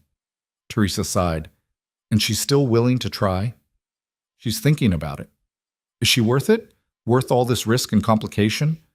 Roman thought about Lydia's laugh, about Danny's dinosaur drawing currently folded in his jacket pocket, about the way she looked at him like he was just Roman, not Roman DeLuca the criminal, the cripple, the cautionary tale. Yes, he said, she's worth it. Then fight for her. But Roman, don't lose yourself in the process. You're still the head of this family, still responsible for hundreds of people who depend on you. Don't forget that while you're playing hero. I'm not playing anything. I'm trying to be better than what Dad made us. Dad made us survivors. Dad made us predators. There's a difference. Teresa was quiet for a moment. Just be careful tomorrow night. The Castellanos aren't known for their patience or mercy. Neither am I. The next evening, Roman dressed with more care than he had in months. Dark suit, crisp shirt, cufflinks that had been his father's. He looked at himself in the mirror and saw someone trying very hard to appear strong while feeling anything but. His hand shook as he transferred to his chair. Nerves or muscle fatigue, he couldn't tell. Didn't matter. He had to do this. Russo's was the kind of restaurant where deals happened in back rooms and nobody questioned the security standing outside. Roman arrived exactly on time, Vincent and 2 other men flanking him like an honor guard or a warning. Marco was already there looking smug and expensive at the bar. Didn't think you'd actually show. I said I would. Saying and doing are different things lately. Roman ignored him, rolling toward the private room where the Castellanos waited. 3 men, Dominic, the patriarch, and his 2 sons, Anthony and Michael. Old money, old power, and old grudges that went back generations. They all stood when Roman entered, respectful or performative, hard to tell. Roman, Dominic said, extending a hand. Good to see you. Wish I could say the same. Roman shook his hand with more force than necessary. Let's skip the pretense. You're backing out of our deal. I want to know why. Dominic's smile didn't reach his eyes. Business is business. Circumstances change. What circumstances? Leadership questions. Concerns about stability. My leadership hasn't changed. Hasn't it? Anthony leaned back in his chair, casual arrogance oozing from every pore. Word is you're distracted, making questionable personal choices, getting soft. Roman felt Marco tense beside him, but ignored his brother. Soft? Because I have a personal life? Because you have a liability, Michael corrected. A single mother with a kid who lives in a building with no security and works 3 jobs where anyone could grab her. That's not having a personal life. That's painting a target on your back. Ice flooded Roman's veins. You threatening her? Stating facts. In our business, facts matter. In our business, respect matters more. And right now, you're showing me none. Dominic raised a hand, silencing his sons. No one's threatening anyone. We're simply pointing out vulnerabilities. You understand, we need to know our partners are focused, committed, not compromised by emotional entanglements. My focus hasn't wavered. My commitment to our deal stands. What I do in my personal time is irrelevant. Is it? Anthony pulled out his phone, slid it across the table. Is this irrelevant? Roman looked at the screen and felt his world tilt. Photos. Dozens of them. Lydia leaving her building. Danny at daycare. Lydia and Roman at the coffee shop. All time stamped from the last week. You had them followed. Roman's voice came out deadly quiet. We did our homework, like any good businessmen. Anthony smiled. She's pretty. The kid's cute. Be a shame if something happened to them. Roman's hands curled into fists on the armrests of his chair. Rage, hot and consuming, flooded every nerve. But underneath the rage, calculation. These men were testing him, pushing to see if he'd break. He couldn't break. Here's what's going to happen, Roman said, each word precise. You're going to honor our original deal. Same terms, same timeline. And you're going to forget Lydia Vale and her son exist. Or what? Michael challenged. You'll roll over us. You can't even walk, Roman. What leverage do you think you have? The same leverage I've always had, the same reputation that made your father shake my hand with respect. Roman met each of their eyes in turn. I may be in a chair, but I still control half this city. I still have connections and resources and people who'll do what I ask without question. So before you mistake mobility for power, remember who you're talking to. Big words from shut up. Dominic cut off his son, studying Roman with new calculation. You're serious. I've never been more serious about anything in my life. Touch her or her son, and I'll burn your entire operation to the ground. I'll destroy everything your family has built over 3 generations, and I'll do it from this chair. The room went silent. Roman could feel Marco's shock radiating from beside him, could see Vincent's hand move incrementally closer to his weapon. Finally, Dominic laughed. There he is. I was starting to think the Roman DeLuca I knew had died in that warehouse. He got shot. He got smarter. He didn't die. Smart enough to know when he's being played? Smart enough to know when I'm being tested. Roman leaned forward slightly. So tell me, is this about the deal falling through, or was this whole thing designed to see if I still have teeth? Dominic's smile widened. Maybe both. Maybe we needed to know if you were still worth our investment, if you'd protect what's yours. And? And you just answered that question. Dominic extended his hand again. The deal's still on. Original terms. Roman didn't move. And Lydia? Off limits. You have my word. What you do in your personal life is your business, As long as it doesn't interfere with ours. It won't. They shook on it, the gesture carrying more weight than any contract. Roman left Russo's with his empire intact and his enemies warned, but the victory felt hollow, because they knew about Lydia now, really knew. Had photos and schedules and enough information to hurt her if they ever chose to. In the car, Marco exploded. What the hell was that? That was me handling business. That was you threatening war over a woman you barely know. That was me drawing a line. Roman turned to face his brother. And if you ever disrespect her again, I'll draw another line. Through you. Marco stared at him, something like fear flickering in his eyes. You've changed. Good. I was tired of being the old version. He had Vincent take him to Lydia's building instead of home. It was late, almost 11, but light still glowed in her third-floor window. Roman pulled out his phone, texted, I'm downstairs, can we talk? The response took 5 minutes. It's late. I know, but it's important, please. Another long pause. Then, give me 5 minutes. She came down wearing sweatpants and a hoodie, hair messy, no makeup. She looked tired and young and scared. What happened? She asked, wrapping her arms around herself against the cold. I had a meeting tonight with the people who were asking questions about you. Fear flashed across her face. And? And I made it very clear that you're off limits, that anyone who touches you or Danny answers to me. That's supposed to make me feel better? That you threatened people on my behalf? It's supposed to make you feel safe. Safe. She laughed, but it was bitter. Roman, I don't feel safe. I feel terrified. I feel like I've been pulled into something I don't understand and can't control. And the worst part is, her voice broke. The worst part is, I still don't want to walk away from you. Roman's chest tightened. Then don't.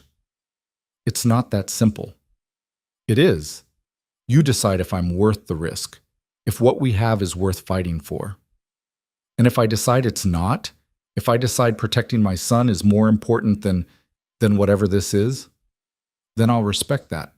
I'll step back. I'll make sure you're still protected, but I won't push. Lydia wiped at her eyes.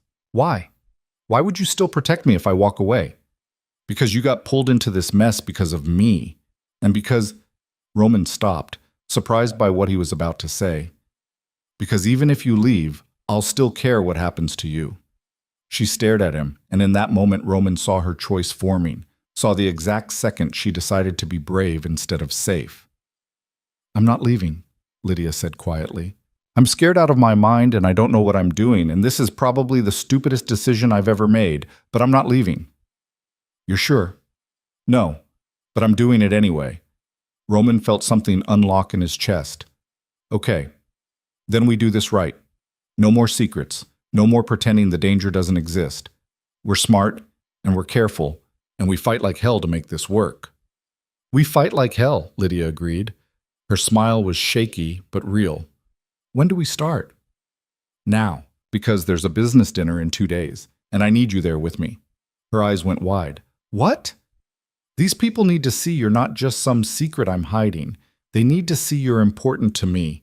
Real. Roman, I don't know how to. You know how to be yourself. That's all I need. Myself doesn't belong at fancy business dinners. Neither do I anymore. But we'll figure it out together. He reached for her hand. What do you say? Want to terrify some criminals with me? Lydia laughed, surprised and a little hysterical. That's the weirdest invitation I've ever received. Is that a yes? She looked at him for a long moment. Then, with a breath that sounded like jumping off a cliff, she nodded. Yes, but you're buying me a dress because I own nothing appropriate. Done. And I need to warn you, I'm probably going to say something awkward and embarrassing. Good. They could use some awkward and embarrassing in their lives. She squeezed his hand, still scared but holding on anyway. And Roman realized that was what courage looked like. Not fearlessness, just choosing to stay despite the fear. They stood there in the cold until Lydia started shivering, and Roman insisted she go back inside. He watched her climb those 3 flights of stairs, still couldn't follow, probably never would, and felt the weight of what he'd just committed to. He'd drawn a line, made enemies reconsider, protected something precious. Now he just had to figure out how to keep her safe long enough to see where this thing between them could go, because losing her now would hurt worse than bullets ever had. The dress arrived the next morning in a box that cost more than Lydia's monthly rent. She stared at it through tissue paper, deep emerald silk that caught the light like water, and felt panic claw up her throat. I can't wear this, she told Roman over the phone, Danny chattering about dinosaurs in the background. It's too much, too expensive, too everything. It's a dress. You put it on, you show up, you let me handle the rest. Roman, these people are going to see right through me. They're going to know I don't belong and good. Let them know. Let them see you're not playing their games. His voice softened. Lydia, I'm not asking you to be someone you're not. I'm asking you to stand next to me and be exactly who you are. A terrified single mother who's way out of her depth. A woman who's survived things most of them can't imagine. A woman who makes me want to be better than what I was. He paused. Trust me. Please. She wanted to believe this could work, but trust had cost her everything once before, and the scar tissue hadn't fully healed. Okay, she finally said, but if this goes badly, I'm blaming you. Fair enough. The dinner was at the Meridian, the kind of restaurant where reservations required 6 months' notice and connections that couldn't be bought. Teresa had arranged everything, including a babysitter for Danny that Lydia had vetted 3 times despite Vincent's assurances the woman was former Secret Service. He'll be fine, Roman said when his car picked her up that evening. Then he saw her and went very still. You look ridiculous? Lydia smoothed the dress nervously. Like I'm playing dress-up? Beautiful. You look beautiful. She flushed, unused to compliments that sounded genuine. Roman wore a dark suit that probably cost more than her car had, back when she'd had a car. Together they looked almost believable, almost like they belonged to the same world. "Who's going to be there?" Lydia asked as the car pulled into traffic. "The Castellanos, some other associates, people who need to see that I'm still in control." Roman's jaw tightened. "And Marco, your brother?" "Unfortunately. He doesn't like me. He doesn't like anything that might interfere with his plans. That's not about you." But it felt personal. Felt like every dismissive look she'd gotten from people who'd judged her for being young and pregnant and alone. Like every social worker who'd assumed she was incompetent. Like every parent at Danny's daycare who'd looked at her worn clothes and pitied her son. The Meridian was everything Lydia had expected. Crystal chandeliers, white tablecloths, waiters who moved like ghosts. She felt eyes on her immediately, assessing, judging, finding her wanting. "Breathe," Roman murmured. "Just breathe." Teresa met them at the entrance, elegant in black, her smile warm, but her eyes sharp. "Lydia, you look lovely. Thank you for arranging the sitter." "Danny's in good hands." Vincent personally vetted her credentials. Teresa turned to Roman. "Marco's already at the table, with opinions." "Of course he is." They entered the private dining room where 10 people sat around an obscenely large table. Conversation stopped. Every eye turned toward them. Toward Lydia specifically, with varying degrees of curiosity and calculation. Dominic Castellano rose first, extending a hand to Roman, then turning to Lydia with something that might have been respect. "Miss Vale, pleasure to meet you properly." "Mr. Castellano." Her voice came out steadier than she felt. "Please, Dominic. Anyone important to Roman is worth knowing." Marco stood last, his smile not reaching his eyes. "Brother, and the famous Lydia, finally joining us for business." "This is personal, not business," Roman said flatly. "Is there a difference anymore?" The tension could have been cut with a knife. Lydia felt herself shrinking, trying to take up less space, less attention. Then Roman's hand found hers under the table and squeezed once, gentle pressure that said, "I'm here." She squeezed back and stopped shrinking. Dinner began with the kind of small talk that sounded pleasant but carried undertones Lydia couldn't quite decode. Talk of shipping routes and real estate investments and political connections. She stayed quiet, listening, trying to map the dynamics. Anthony Castellano sat across from her, studying her with open curiosity. "So Lydia, what do you do?" "I work 3 jobs, waitressing, grocery store, cleaning offices." 3 jobs. He sounded impressed or condescending. She couldn't tell. "That's ambitious. That's survival. There's a difference." "I imagine there is." He took a sip of wine that probably cost more than her weekly groceries. "Must be quite a change being here with us." "It is." "Overwhelming?" "Honestly, yes." Lydia met his eyes. "But I've been overwhelmed before. You adapt." Something shifted in Anthony's expression. "How'd you and Roman meet?" Before Lydia could answer, Marco cut in. "At a wedding where she was working." The implication hung there, that she'd been hired help who'd gotten lucky, caught the eye of someone important. Lydia felt heat creep up her neck. "Actually," Roman said, voice dangerously quiet, "Lydia approached me because she saw someone sitting alone and thought that was wrong. She didn't know who I was. Didn't care about my last name or my money. She just saw someone who looked lonely and decided to be kind." "How refreshing," Marco drawled. "Kindness. What a novel concept." "It is for you, isn't it?" The brothers stared at each other, years of resentment crackling between them. Teresa cleared her throat, changing the subject smoothly to upcoming charity galas and business expansions. Lydia tried to follow the conversation but felt increasingly out of place. These people spoke in code, referenced things she didn't understand, operated in a world where power was currency and vulnerability was weakness. Then Michael Castellano asked her about Danny. "Your son, Daniel, right? How old?" 5. He turned 6 in March. "Must be hard, raising him alone while working 3 jobs." Everyone was watching her now, waiting to see if she'd crumble under scrutiny. "It's the hardest thing I've ever done," Lydia said honestly, "but it's also the best thing. He's everything. Every struggle, every sacrifice. It's worth it when he looks at me like I'm his whole world." "His father's not involved?" This from Marco. Needling? No, his father made it very clear he didn't want to be. That must have been difficult, being abandoned like that. Roman's hand tightened on hers, warning in the gesture. But Lydia didn't need protecting from the truth. It was devastating, she said. I thought I knew him, thought we'd build a life together. Instead, he handed me cash for an abortion and told me to disappear. She looked directly at Marco. But I didn't disappear. I survived. And I built a life for my son that's small, but it's ours and it's real. Silence fell around the table. Even Marco seemed taken aback by her directness. Then Dominic started laughing. I like her. She's got spine. More than most, Teresa agreed, shooting Lydia a look that might have been approval. The dinner continued, tension easing incrementally. People asked Lydia questions, real questions, not tests, about Danny, about her work, about her life. She answered honestly, without embellishment, and something about that honesty seemed to disarm them. During dessert, while conversation splintered into smaller groups, Marco leaned across the table toward Lydia. You're either very brave or very stupid. Probably both, Lydia admitted. You know what you've gotten yourself into? The kind of life Roman lives? I'm learning. And you're okay with it? The danger? The complications? Lydia glanced at Roman, deep in conversation with Dominic about something that looked serious. I'm not okay with any of it, but I'm here anyway. Why?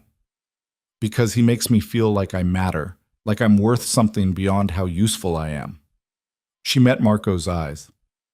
When's the last time someone made you feel that way? Something flickered in Marco's expression. Pain, maybe, or recognition. That's not how our world works. Maybe it should be. He studied her for a long moment. You're going to get hurt, both of you. Probably, but at least we'll have tried. Marco shook his head, something almost like respect in the gesture. I still think this is a mistake, but I can see why he likes you. Because I'm stupid enough to care about him? Because you're honest enough to admit it. The dinner ended 2 hours later with handshakes and promises, and the sense that something had shifted. As they left, Dominic pulled Roman aside while Teresa walked Lydia to the car. You did well tonight, Teresa said. Better than most. I felt like an imposter. Everyone in that room is an imposter. You were just honest about it. Teresa paused at the car. Roman's different with you. Lighter. More like the person he was before our father turned him into. What he became. What did he become? Exactly what Dad wanted. Ruthless. Controlled. Empty. Teresa's voice went soft. You're giving him permission to be something else. Don't underestimate how rare that is. Roman joined them then, tension in his shoulders easing when he saw Lydia. Ready to go? More than ready. The drive back to her apartment was quiet. Lydia watched the city blur past, processing everything that had happened, everything she'd learned. You okay? Roman asked finally. I don't know. That was a lot. Too much? Maybe, but I survived it. She looked at him. Your brother really hates me. My brother hates anything that threatens his control. You threaten his control over me. Because you care about me. Yes. The simple admission made Lydia's chest tight.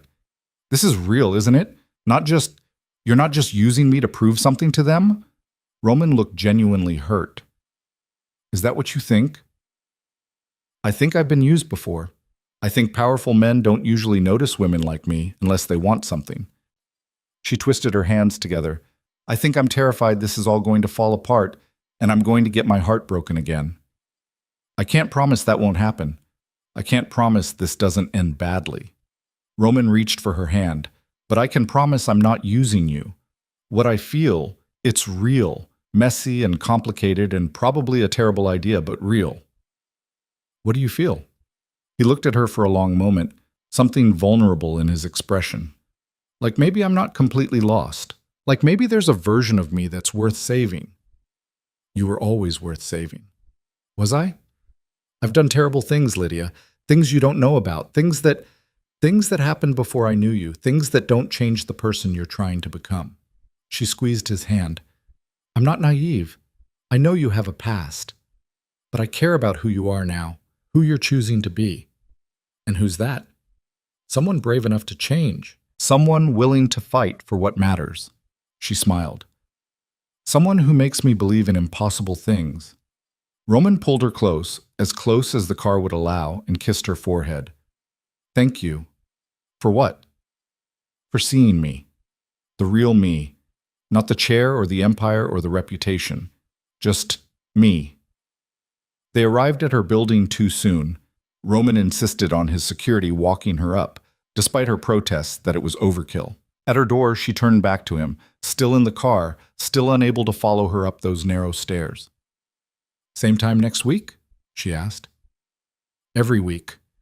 As many weeks as you'll give me. Lydia went inside and found Danny asleep on the couch, the babysitter reading a book nearby.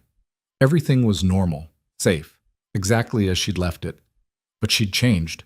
In the space of a few hours, she'd walked into a world that should have terrified her and come out standing. She'd faced people who could destroy her with a word and refused to shrink, because Roman had believed she could. The next morning brought a crisis Lydia hadn't anticipated. She woke to 17 missed calls from her boss at the diner and a text that made her stomach drop. Need to talk. Come in early. She arrived to find Frank, her manager for 3 years, looking uncomfortable behind the counter. Lydia, thanks for coming in. What's wrong? Look, I'm just going to say it. You can't work here anymore. The world tilted. What? Why? I've never missed a shift. I'm always on time. Customers love me. It's not about your work. It's about... Frank sighed. Some guys came by yesterday, asked questions about you, made it very clear they'd be unhappy if we kept you employed. Who? What guys?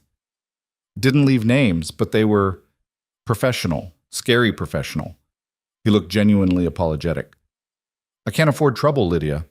I've got a family. This place is all I have. So you're firing me because someone threatened you? I'm protecting myself. I'm sorry.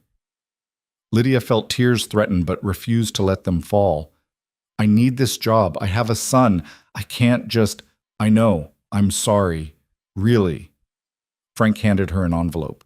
2 weeks severance. It's the best I can do. She took the envelope with numb fingers and left. Stood outside the diner where she'd worked breakfast shifts for 3 years and felt her carefully constructed life crumble. This was what being with Roman meant. This was the cost. Her phone rang. Roman's name on the screen. She almost didn't answer. Hey, she said, voice flat. What's wrong? I just got fired.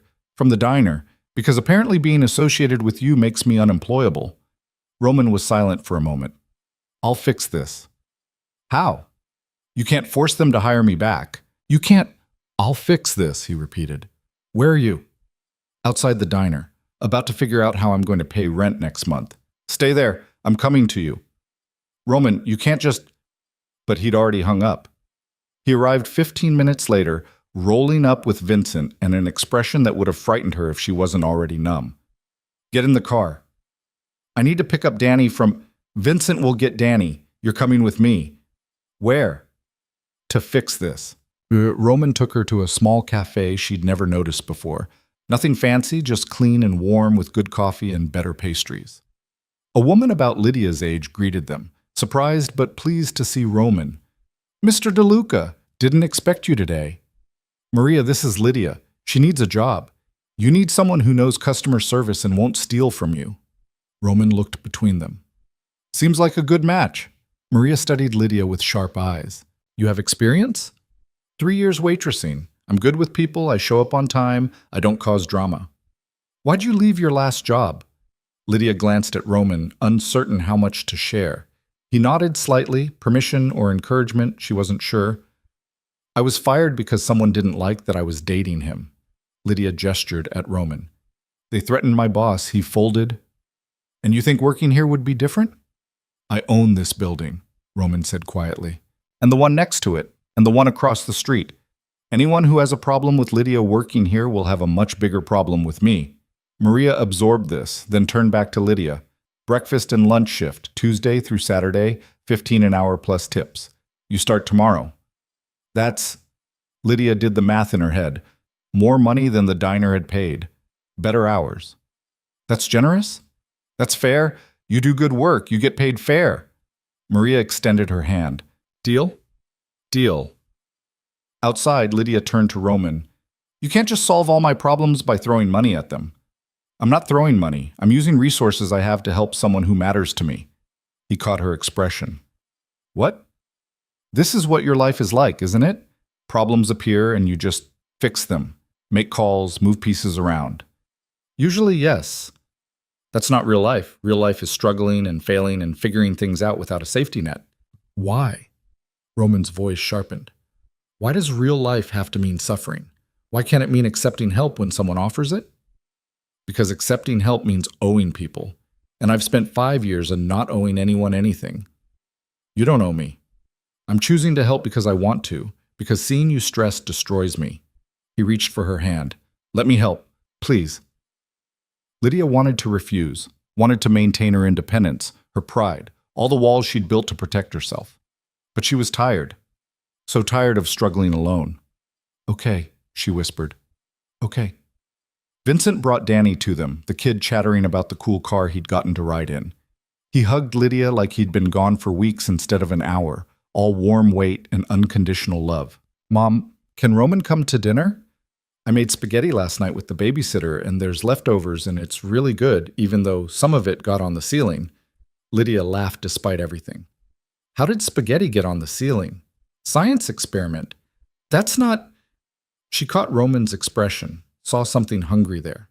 Not for food. For this, for normal domesticity, for dinner with a kid who got sauce on the ceiling, for being included in the small, beautiful chaos of their life.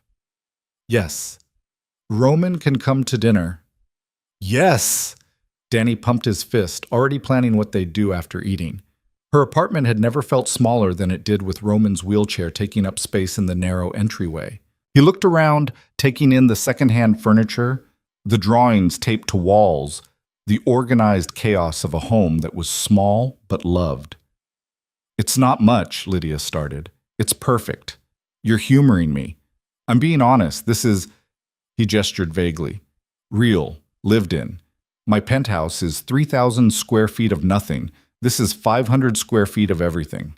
Danny insisted on showing Roman every toy, every drawing, every treasure he'd collected. Roman listened to all of it with attention that made Lydia's chest ache. When had anyone listened to her son like this?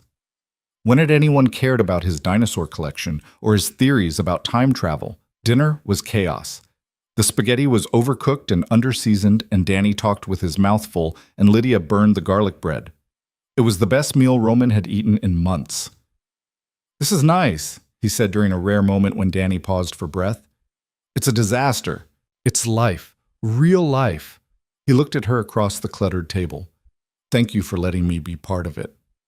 After dinner, Danny crashed hard. Full of pasta and conversation, he fell asleep on the couch mid-sentence about tyrannosaurs. Lydia carried him to his small bedroom, tucking him in with practiced efficiency. When she returned, Roman was looking at the drawings on her refrigerator. Family portraits where Danny had drawn 3 stick figures, one labeled Mom, one labeled Danny, and a recent edition labeled Roman with what appeared to be wheels. He added you, Lydia said softly. Last week. Said we were a family now. Are we? I don't know. Are we? Roman turned to face her. I want to be. Is that crazy? We've known each other a month. It's too fast, too soon. But I want... He stopped, struggling with words. I want this. You and Danny and spaghetti on the ceiling. I want to matter to someone beyond what I can do for them. You matter to us. Too much, probably. Lydia moved closer. I'm scared, Roman. Scared of how fast this is happening. Scared of what it means. Scared that I'm going to wake up and you'll realize I'm not worth all this trouble. You're worth everything. He pulled her down to eye level, their faces inches apart. And I'm terrified too. Terrified I'm going to hurt you. That my world is going to swallow you whole.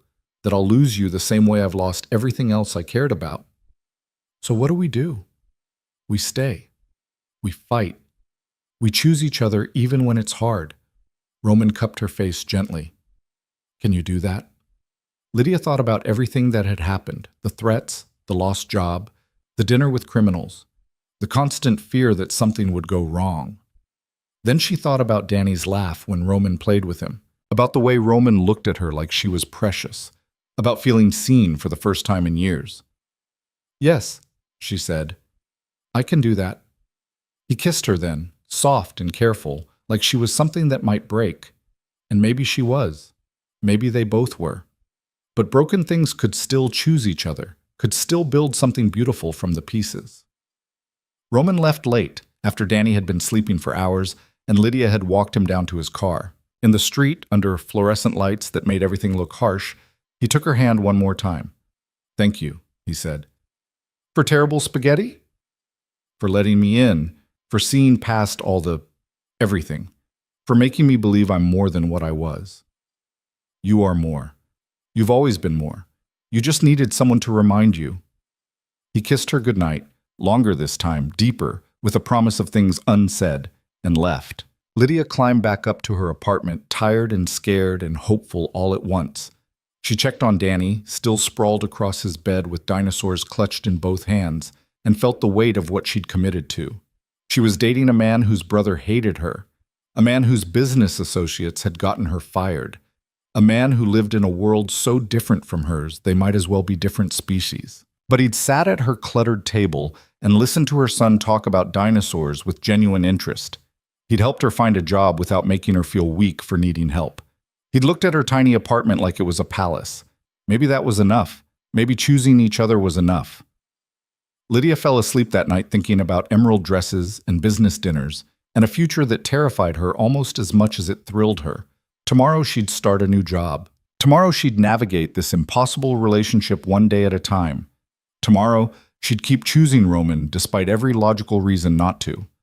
But tonight she'd just sleep and dream of a man in a wheelchair who'd looked at her like she hung the moon. That was enough for now, more than enough. 3 months passed in a blur of new routines and small miracles. Lydia settled into her job at Maria's cafe, where the tips were good and nobody asked questions about who she was dating. Danny started kindergarten and came home every day with stories about his new friends and artwork that covered their refrigerator in layers. Roman became a fixture in their lives. Sunday afternoons at the park, Wednesday dinners at Lydia's apartment, stolen moments whenever their complicated schedules aligned. It was almost normal, almost safe, which was why Roman should have seen the disaster coming. He was in physical therapy when his phone exploded with calls. Sarah had him on parallel bars, sweat pouring down his face as he tried to hold his weight for 30 seconds. His legs shook violently, muscles screaming, but he'd made it to 28 seconds before his phone started buzzing across the mat. "Ignore it," Sarah commanded. Roman tried, made it to 31 seconds before his legs gave out and he crashed back into his chair, gasping. "Better," Sarah said, making notes. "You're getting stronger."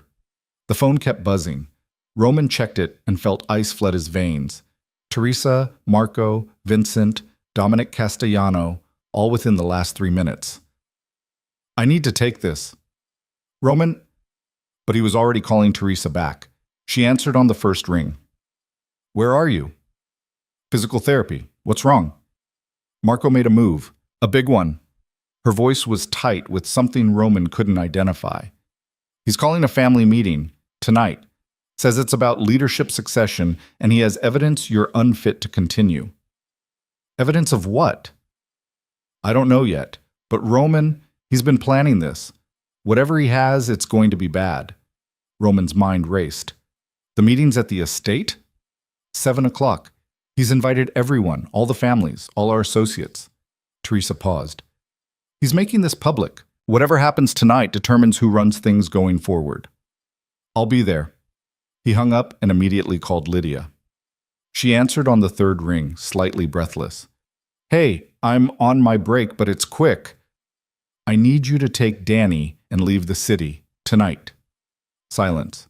Then, carefully, "What happened?" "Marco's making his move. I don't know what he's planning, but I need you safe. Vincent will pick you up in an hour. He'll take you somewhere secure until this is over." "Roman, I'm not running. We talked about this." "That was before my brother decided to declare war. Lydia, please, for Danny. Just for a few days until I handle this." "Handle it how?" "I don't know yet, but I can't think clearly if I'm worried about you getting caught in the crossfire." He heard her exhale, heard the sound of the cafe in the background. normal life continuing while his was imploding. Okay, but Roman, be careful. Whatever Marco has planned, I know. I will. And when this is over, you come find us. You don't disappear into that world and forget. I could never forget you, either of you. Promise? Promise. He ended the call and sat there, dripping sweat, phone heavy in his hand. Sarah watched him with the expression of someone who'd seen too much. You okay? No, but I will be. Roman grabbed a towel, wiped his face. How fast can I learn to stand without support? Roman, we've talked about realistic timelines. How fast? She studied him. If you're willing to hurt, if you push past every safety limit, maybe a week, maybe 2. But the risk of permanent damage is less important than being able to stand on my own 2 feet when I face my brother tonight. Roman met her eyes. I need this, Sarah. I need to look him in the eye without looking up. Then we work. Now. Hard as you can take it. They worked for 3 more hours. Roman pushed past pain into something worse, agony that made him want to vomit, want to quit, want to accept that this was impossible. But every time he wanted to stop, he thought about Marco's smug face, about Lydia and Danny somewhere safe but temporary, about the empire his father had built that was being stolen by someone who'd never earned it. By the time Sarah called it, Roman could hold himself upright on the parallel bars for almost 2 minutes. His legs shook constantly and the pain was spectacular, but he was standing. You're going to regret this tomorrow, Sarah warned. I'll regret not trying more. At 5 o'clock, Roman went home and dressed with more care than he'd given anything in months. Dark suit, his father's watch, cufflinks that had been a gift when he'd made his first major deal. Armor disguised his clothing. Teresa arrived at 6, looking worried and beautiful and ready for battle in her own way. You sure about this? She asked. No, but I'm doing it anyway. Marco has something. I don't know what, but he's too confident, too sure this is going to work. Then we'll find out what it is and deal with it. And if we can't, if whatever he has is, then I lose everything. Roman looked at his sister. But at least I'll lose it fighting instead of hiding. They arrived at the family estate just before 7. The house where Roman had grown up, massive and cold and filled with memories of a father who'd pitted his sons against each other for sport. Cars lined the circular drive. Everyone had come to watch the execution. Vincent met them at the entrance. Security's tight. Marco brought his own people. This could get ugly. It's already ugly. We're just making it official. The great room was packed. Roman recognized faces from every major family in the city. The Castellanos, the Russos, the Kowalskis, associates and rivals, and people who'd been waiting for this moment since the shooting, all here to witness who would rise and who would fall. Marco stood at the head of the room, expensive suit and practiced smile, looking like everything their father had wanted him to be. He saw Roman enter and his smile widened. Brother, glad you could make it. Wouldn't miss it. Roman rolled to the front, positioning himself where everyone could see. Let's get this over with. Always so impatient, Marco gestured to the assembled crowd. Everyone here knows why we've gathered. Our family needs strong leadership, decisive leadership, leadership that isn't compromised by external factors. Say what you mean, Marco. Stop dancing. Fine, you're not fit to lead anymore. You're distracted, emotional, making decisions based on personal feelings instead of business sense. Marco pulled out a tablet, started swiping. 3 months ago, you threatened war with the Castellanos over a woman. You've been seen multiple times in public with a civilian and her child creating vulnerabilities. You've missed meetings, delegated responsibilities, and generally behaved like someone who's given up. I attended the Castellano dinner, made that deal happen. After I set it up, after I did the groundwork while you were playing house with your waitress. Marco's voice hardened. You're a liability, Roman, and everyone here knows it. Murmurs rippled through the crowd. Roman saw calculation in people's eyes, measuring, weighing, deciding where to place their bets. That's your evidence? That I have a personal life? That's part of it. The other part is this. Marco pulled up something on the tablet, turned it to face the room. Financial records showing you've been moving money, large amounts, into accounts that have nothing to do with family business. Roman's stomach dropped. He'd been careful. Had Teresa helped him set up legitimate accounts for...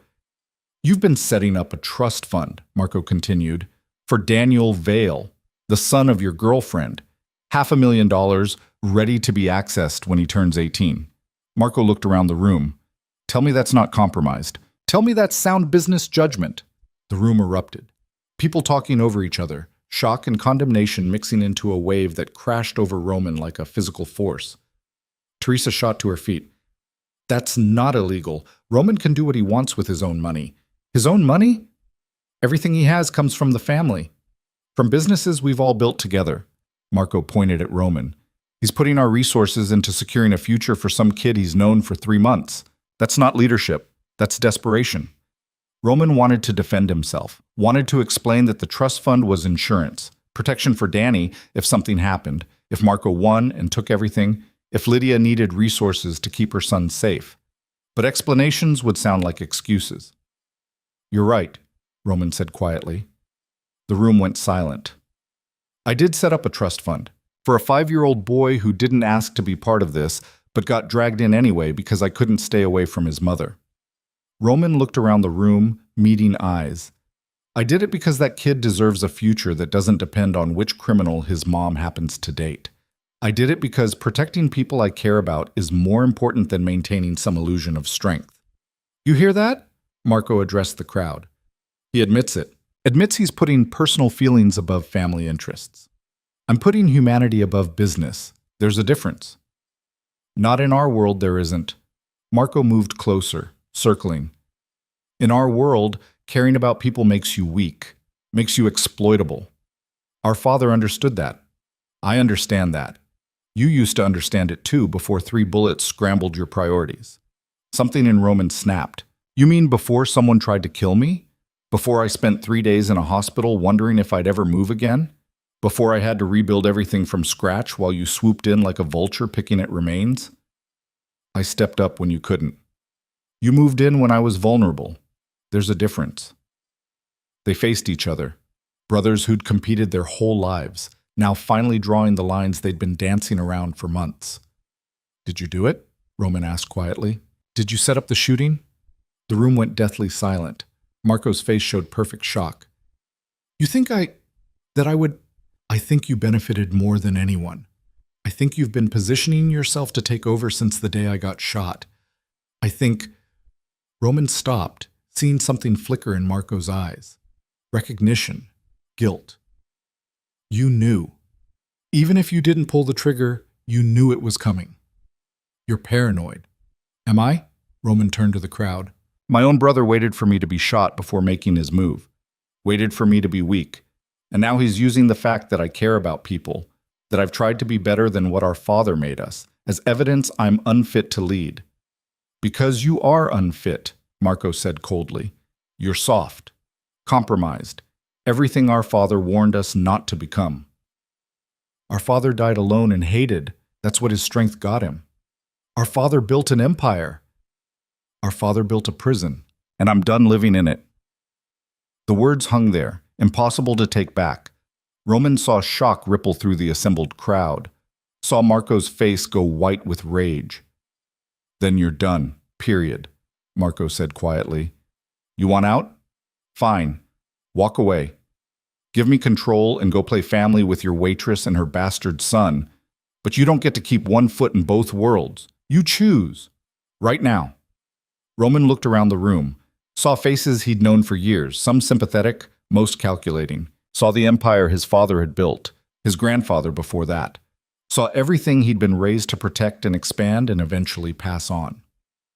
Then he thought about Lydia's laugh, Danny's dinosaur drawings, spaghetti on the ceiling and coffee shop conversations, and the way it felt to be seen as just Roman instead of Roman DeLuca. I choose them, he said. The room exploded. People shouting, arguing, Marco's face going through emotions too fast to track. Teresa grabbed Roman's arm. Think about this. I have.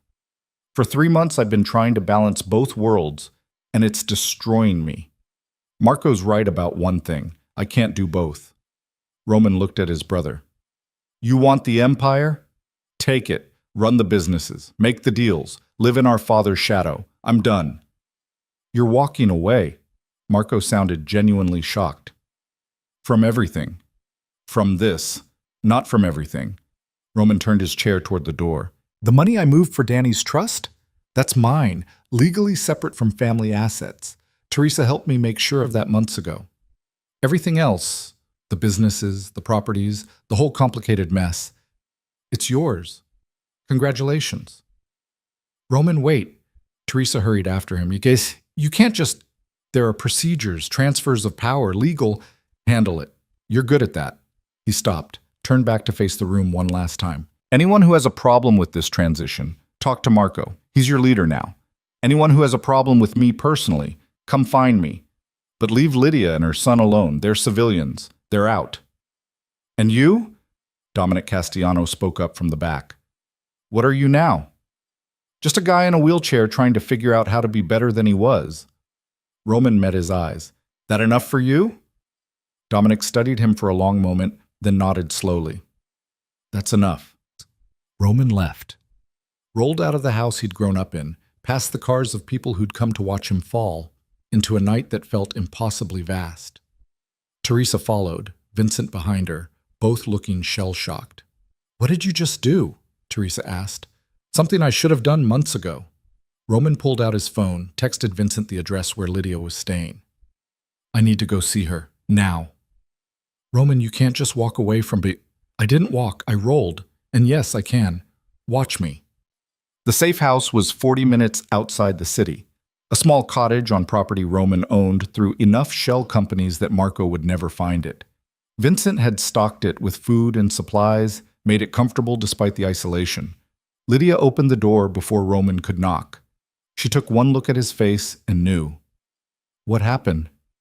I gave it all to Marco, the business, the empire, everything. She pulled him inside, checked to make sure Danny was still asleep in the bedroom, then sat across from him. Everything? Everything that mattered to them. Not everything that matters to me. Roman took her hands. I kept enough money to be comfortable, kept properties that are clean, legitimate, but the criminal empire, the deals, the constant danger, I gave that to my brother. Let him have what he always wanted. Why? Because I can't protect you and run that world at the same time. Because I'm tired of being who my father wanted instead of who I want to be. Because... He stopped, swallowed hard. Because I love you. Both of you. And that matters more than power. Lydia's eyes went shiny. You love me. I love you. Completely. Possibly stupidly.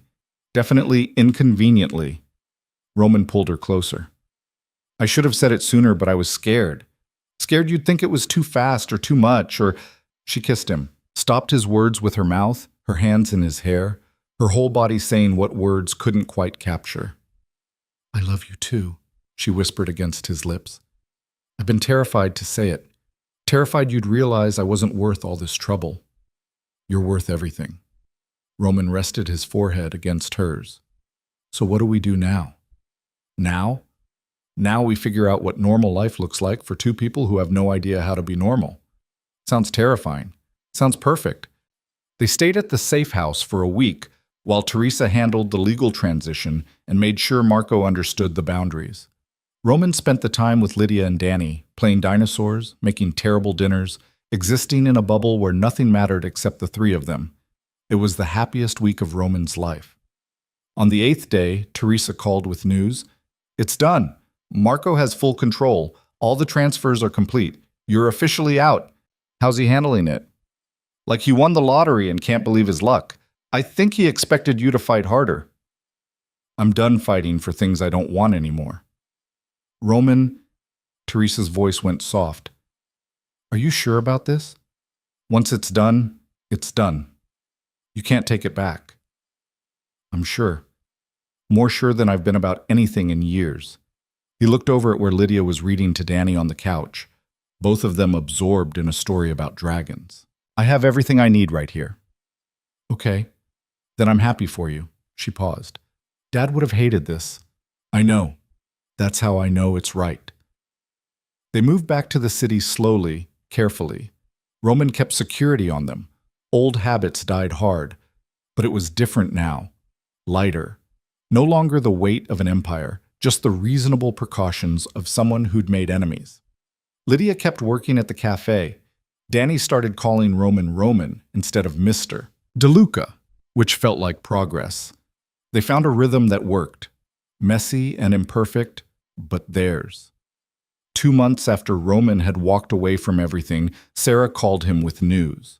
"You ready for this?" "For what?" "I think you can walk. Not far, not without support, but enough to stand at your own wedding without the chair." Roman's heart stopped. "My what?" "Teresa mentioned you were planning to propose, figured you'd want to be able to stand for it." He'd been planning to propose. Had the ring, simple, elegant, nothing that screamed wealth, hidden in his apartment for weeks. Had been waiting for the right moment. Maybe there was no right moment. Maybe you just chose a moment and made it right. That evening, Roman took Lydia and Danny back to the park where they'd first spent a Sunday together. The same worn equipment, the same tired grass, the same sense of being somewhere that belonged to them. "Why are we here?" Danny asked, already running toward the swings. "I wanted to show your mom something." "Is it a surprise?" "The best kind." Roman had Vincent and Sarah waiting nearby, just in case. Had practiced for hours learning to stand with just a crutch for support. Had pushed his body past every limit to make this work. When the sun started setting, golden light making everything soft and forgiving, Roman called Lydia over. She came, Danny trailing behind, both looking curious and slightly confused. "I need you to stand in front of me," Roman said. "Okay?" Lydia positioned herself a few feet away. "What's going on?" Roman locked his wheelchair, gripped the crutch Vincent had placed within reach, and, with Sarah's whispered encouragement in his earpiece, began to stand. It took forever. His legs shook violently, muscles screaming, every nerve firing pain signals. But inch by inch, he rose. Stood, stayed standing. Lydia's hand flew to her mouth. "Roman, I'm not done." He was breathing hard, sweat already beading on his forehead, but he stayed up. "I've spent 3 months learning to stand so I could do this properly." "Do what?" He pulled the ring from his pocket, nearly dropped it, caught it, held it up with a hand that trembled from effort. "Marry me. You and Danny both. Be my family, not because I need saving or you need security, but because we choose each other, every day, even when it's hard." Tears streamed down Lydia's face. "You're standing." "I'm standing. For you. For us." Roman's voice cracked. "I can't promise I'll always be able to do this. Can't promise I'll ever walk normally again, but I can promise I'll keep trying, keep choosing you, keep being better than I was." "Say yes, Mom!" Danny bounced excitedly. "Say yes so we can be a real family." "We're already a real family," Lydia whispered. But she was nodding, crying, closing the distance between them. "Yes, yes, I'll marry you, we'll marry you." She had to hold him up while he got the ring on her finger. Had to support his weight when his legs finally gave out, and he crashed back into the chair, gasping and triumphant. But the ring was on. The promise was made. They got married 3 months later in a small church that didn't care about criminal empires or wheelchairs or anything except the fact that 2 people loved each other. Teresa served as maid of honor. Vincent walked Lydia down the aisle. Danny was ring bearer and took the job so seriously he practiced for weeks. Marco didn't come. Sent a card, stiff and formal, but stayed away. Roman was grateful. Some wounds healed better with distance. The ceremony was simple. Traditional vows that meant everything because they were choosing them. When the minister said, "You may kiss the bride," Roman did something he'd been planning for months. With Sarah's help, with braces hidden under his suit pants, with every ounce of strength he'd rebuilt over countless hours of therapy, Roman stood, used his crutch for support, but stood on his own 2 feet, and kissed Lydia while the small crowd erupted in tears and applause. "Show off," Lydia whispered against his mouth. "Had to make it memorable." "Trust me, it's memorable." They held the reception at Maria's Cafe, the place where Lydia worked, where Roman had first fixed one of her problems, where normal life happened. It was perfect, small and warm and filled with people who actually cared about them instead of what they represented. During the toast, Danny stood on a chair and announced to everyone that Roman was the best stepdad in the world because he always listened to dinosaur facts and never told him to be quiet. Lydia cried. Roman cried. Half the room cried. Teresa pulled Roman aside during dessert. "You did it. You actually walked away and built something real. We did it. You helped make this possible. I'm proud of you. Dad wouldn't be, but I am. That's all that matters." Later, much later, after Danny had crashed from sugar and excitement and was asleep at Teresa's place for the night, Roman and Lydia went home. Not to his penthouse or her studio apartment, but to a small house they'd bought together in a quiet neighborhood where nobody knew or cared who Roman DeLuca used to be. "Mrs. DeLuca," Roman said as they pulled into the driveway. "That's going to take getting used to. You don't have to take my name if you don't want. I want. Danny wants. We're a family now, official and everything." She smiled. "How are your legs?" "Destroyed. I'll pay for that standing tomorrow." "Worth it?" "Completely."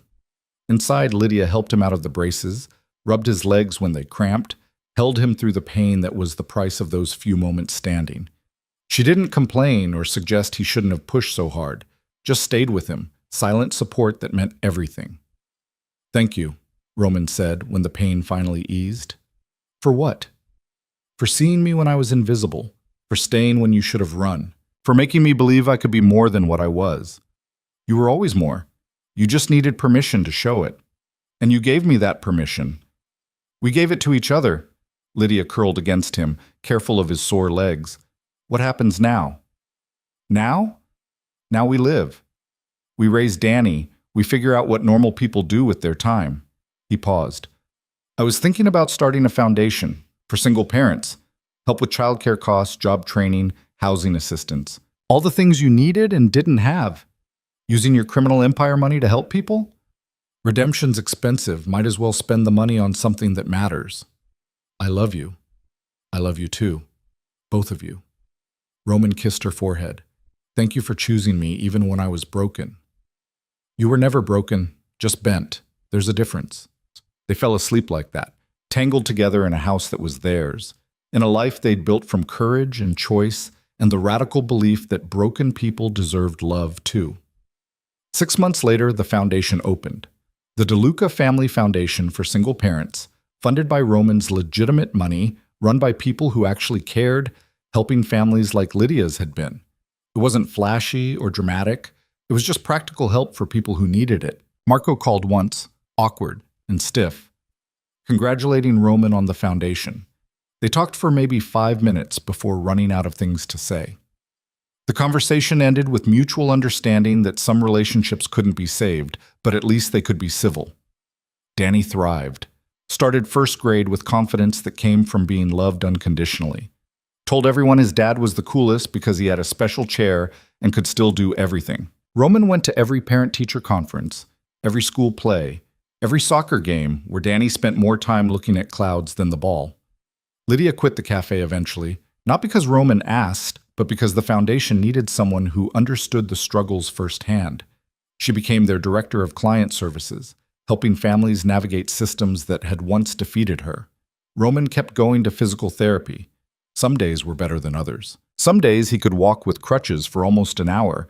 Other days his legs refused to cooperate, and he spent the whole day in the chair. He learned to accept both, learned that strength wasn't about standing, but about showing up anyway. On Danny's 7th birthday, Roman officially adopted him. The paperwork was simple, but the meaning was enormous. Danny cried when the judge made it official, threw himself at Roman with so much force he nearly knocked them both over. "You're really my dad now?" Danny asked. "I've been your dad. Now it's just legal. Does that mean I get your last name?" "If you want it." "I want it. Daniel DeLuca sounds cool." It did sound cool. It sounded like family. 2 years after the wedding, Lydia found out she was pregnant. They talked about it, planned for it, but actually seeing those 2 lines sent them both into shock. "We're having a baby," Lydia said, staring at the test. "We're having a baby," Roman repeated, equally stunned. Danny was thrilled, immediately started planning everything his new sibling would need to know about dinosaurs and space and why broccoli was terrible no matter what adults said. The pregnancy was normal, unremarkable in the best way. No drama, no complications, just Lydia growing rounder while Roman worried and fussed and drove her crazy with his overprotectiveness. Their daughter was born on a Tuesday morning in April, small and perfect and screaming with impressive lung power. They named her Elena, after Roman's mother. The grandmother who'd died too young, before she could see her son choose something other than the path his father had set. Roman held Elena for the first time and felt something break open in his chest. This tiny person, who would never know the criminal he'd been, who would only know the father he'd chosen to become. "You okay?" Lydia asked from the hospital bed, exhausted but smiling. "I'm perfect. We're perfect." Roman looked at his wife, his daughter, thought about his son waiting at home with Teresa. "How did I get this lucky?" "You chose it. You chose us." Lydia reached for his hand. "That's not luck. That's courage." Maybe she was right. Maybe the bravest thing he'd ever done wasn't running an empire or facing down enemies or even walking away from power. Maybe it was just choosing to love people despite the risk, choosing to be vulnerable, choosing family over fear. The years that followed weren't easy. Money got tight sometimes, despite the foundation's success. Danny went through phases where he was difficult and moody. Elena inherited her father's stubbornness and her mother's determination in equal measure. Roman's legs continued to be unpredictable, good days and bad days mixing randomly. But it was real, messy and imperfect and completely real. On their 5th wedding anniversary, Roman took Lydia back to the park where he'd proposed. Danny was at a friend's house. Elena was with Teresa. They had the evening to themselves. "You know what I realized?" Roman said as they sat on the same bench where they'd once watched Danny play. "What?" "That night at the wedding, when you asked me to dance, that was the beginning of everything. Everything good in my life started with you being brave enough to see me. I wasn't brave. I was desperate, lonely. Same thing sometimes." Roman pulled her close. "Thank you for being desperate and lonely in my direction." Lydia laughed. "Most romantic thing anyone's ever said to me." "I mean it. You saved me. We saved each other." She kissed him softly. "And we're still saving each other, every day." That was the truth of it. Not some dramatic rescue or grand gesture, but the daily choice to stay, to see each other's flaws and struggles and choose love anyway, to build something real from the wreckage of who they'd been. Roman had been a king who'd lost his empire. Lydia had been invisible to everyone except her son. Together, they'd become something neither could have managed alone. A family built on choice instead of obligation, on love instead of convenience, on the radical belief that broken people deserved second chances. The sun set over the worn playground equipment. Somewhere in the city, Marco ran an empire that would eventually consume him the way it had consumed their father. Somewhere else, people the foundation helped were building better lives. But here, in this small pocket of ordinary life, Roman and Lydia just existed. Just chose each other one more time. Just kept building their impossible, imperfect, absolutely perfect life. "Ready to go home?" Lydia asked eventually. "Always." Roman took her hand. "As long as home is wherever you are." They left the park together, rolling and walking side by side the way they'd learned to move through the world. Not perfect, not graceful, but together. And that was enough. More than enough. It was everything.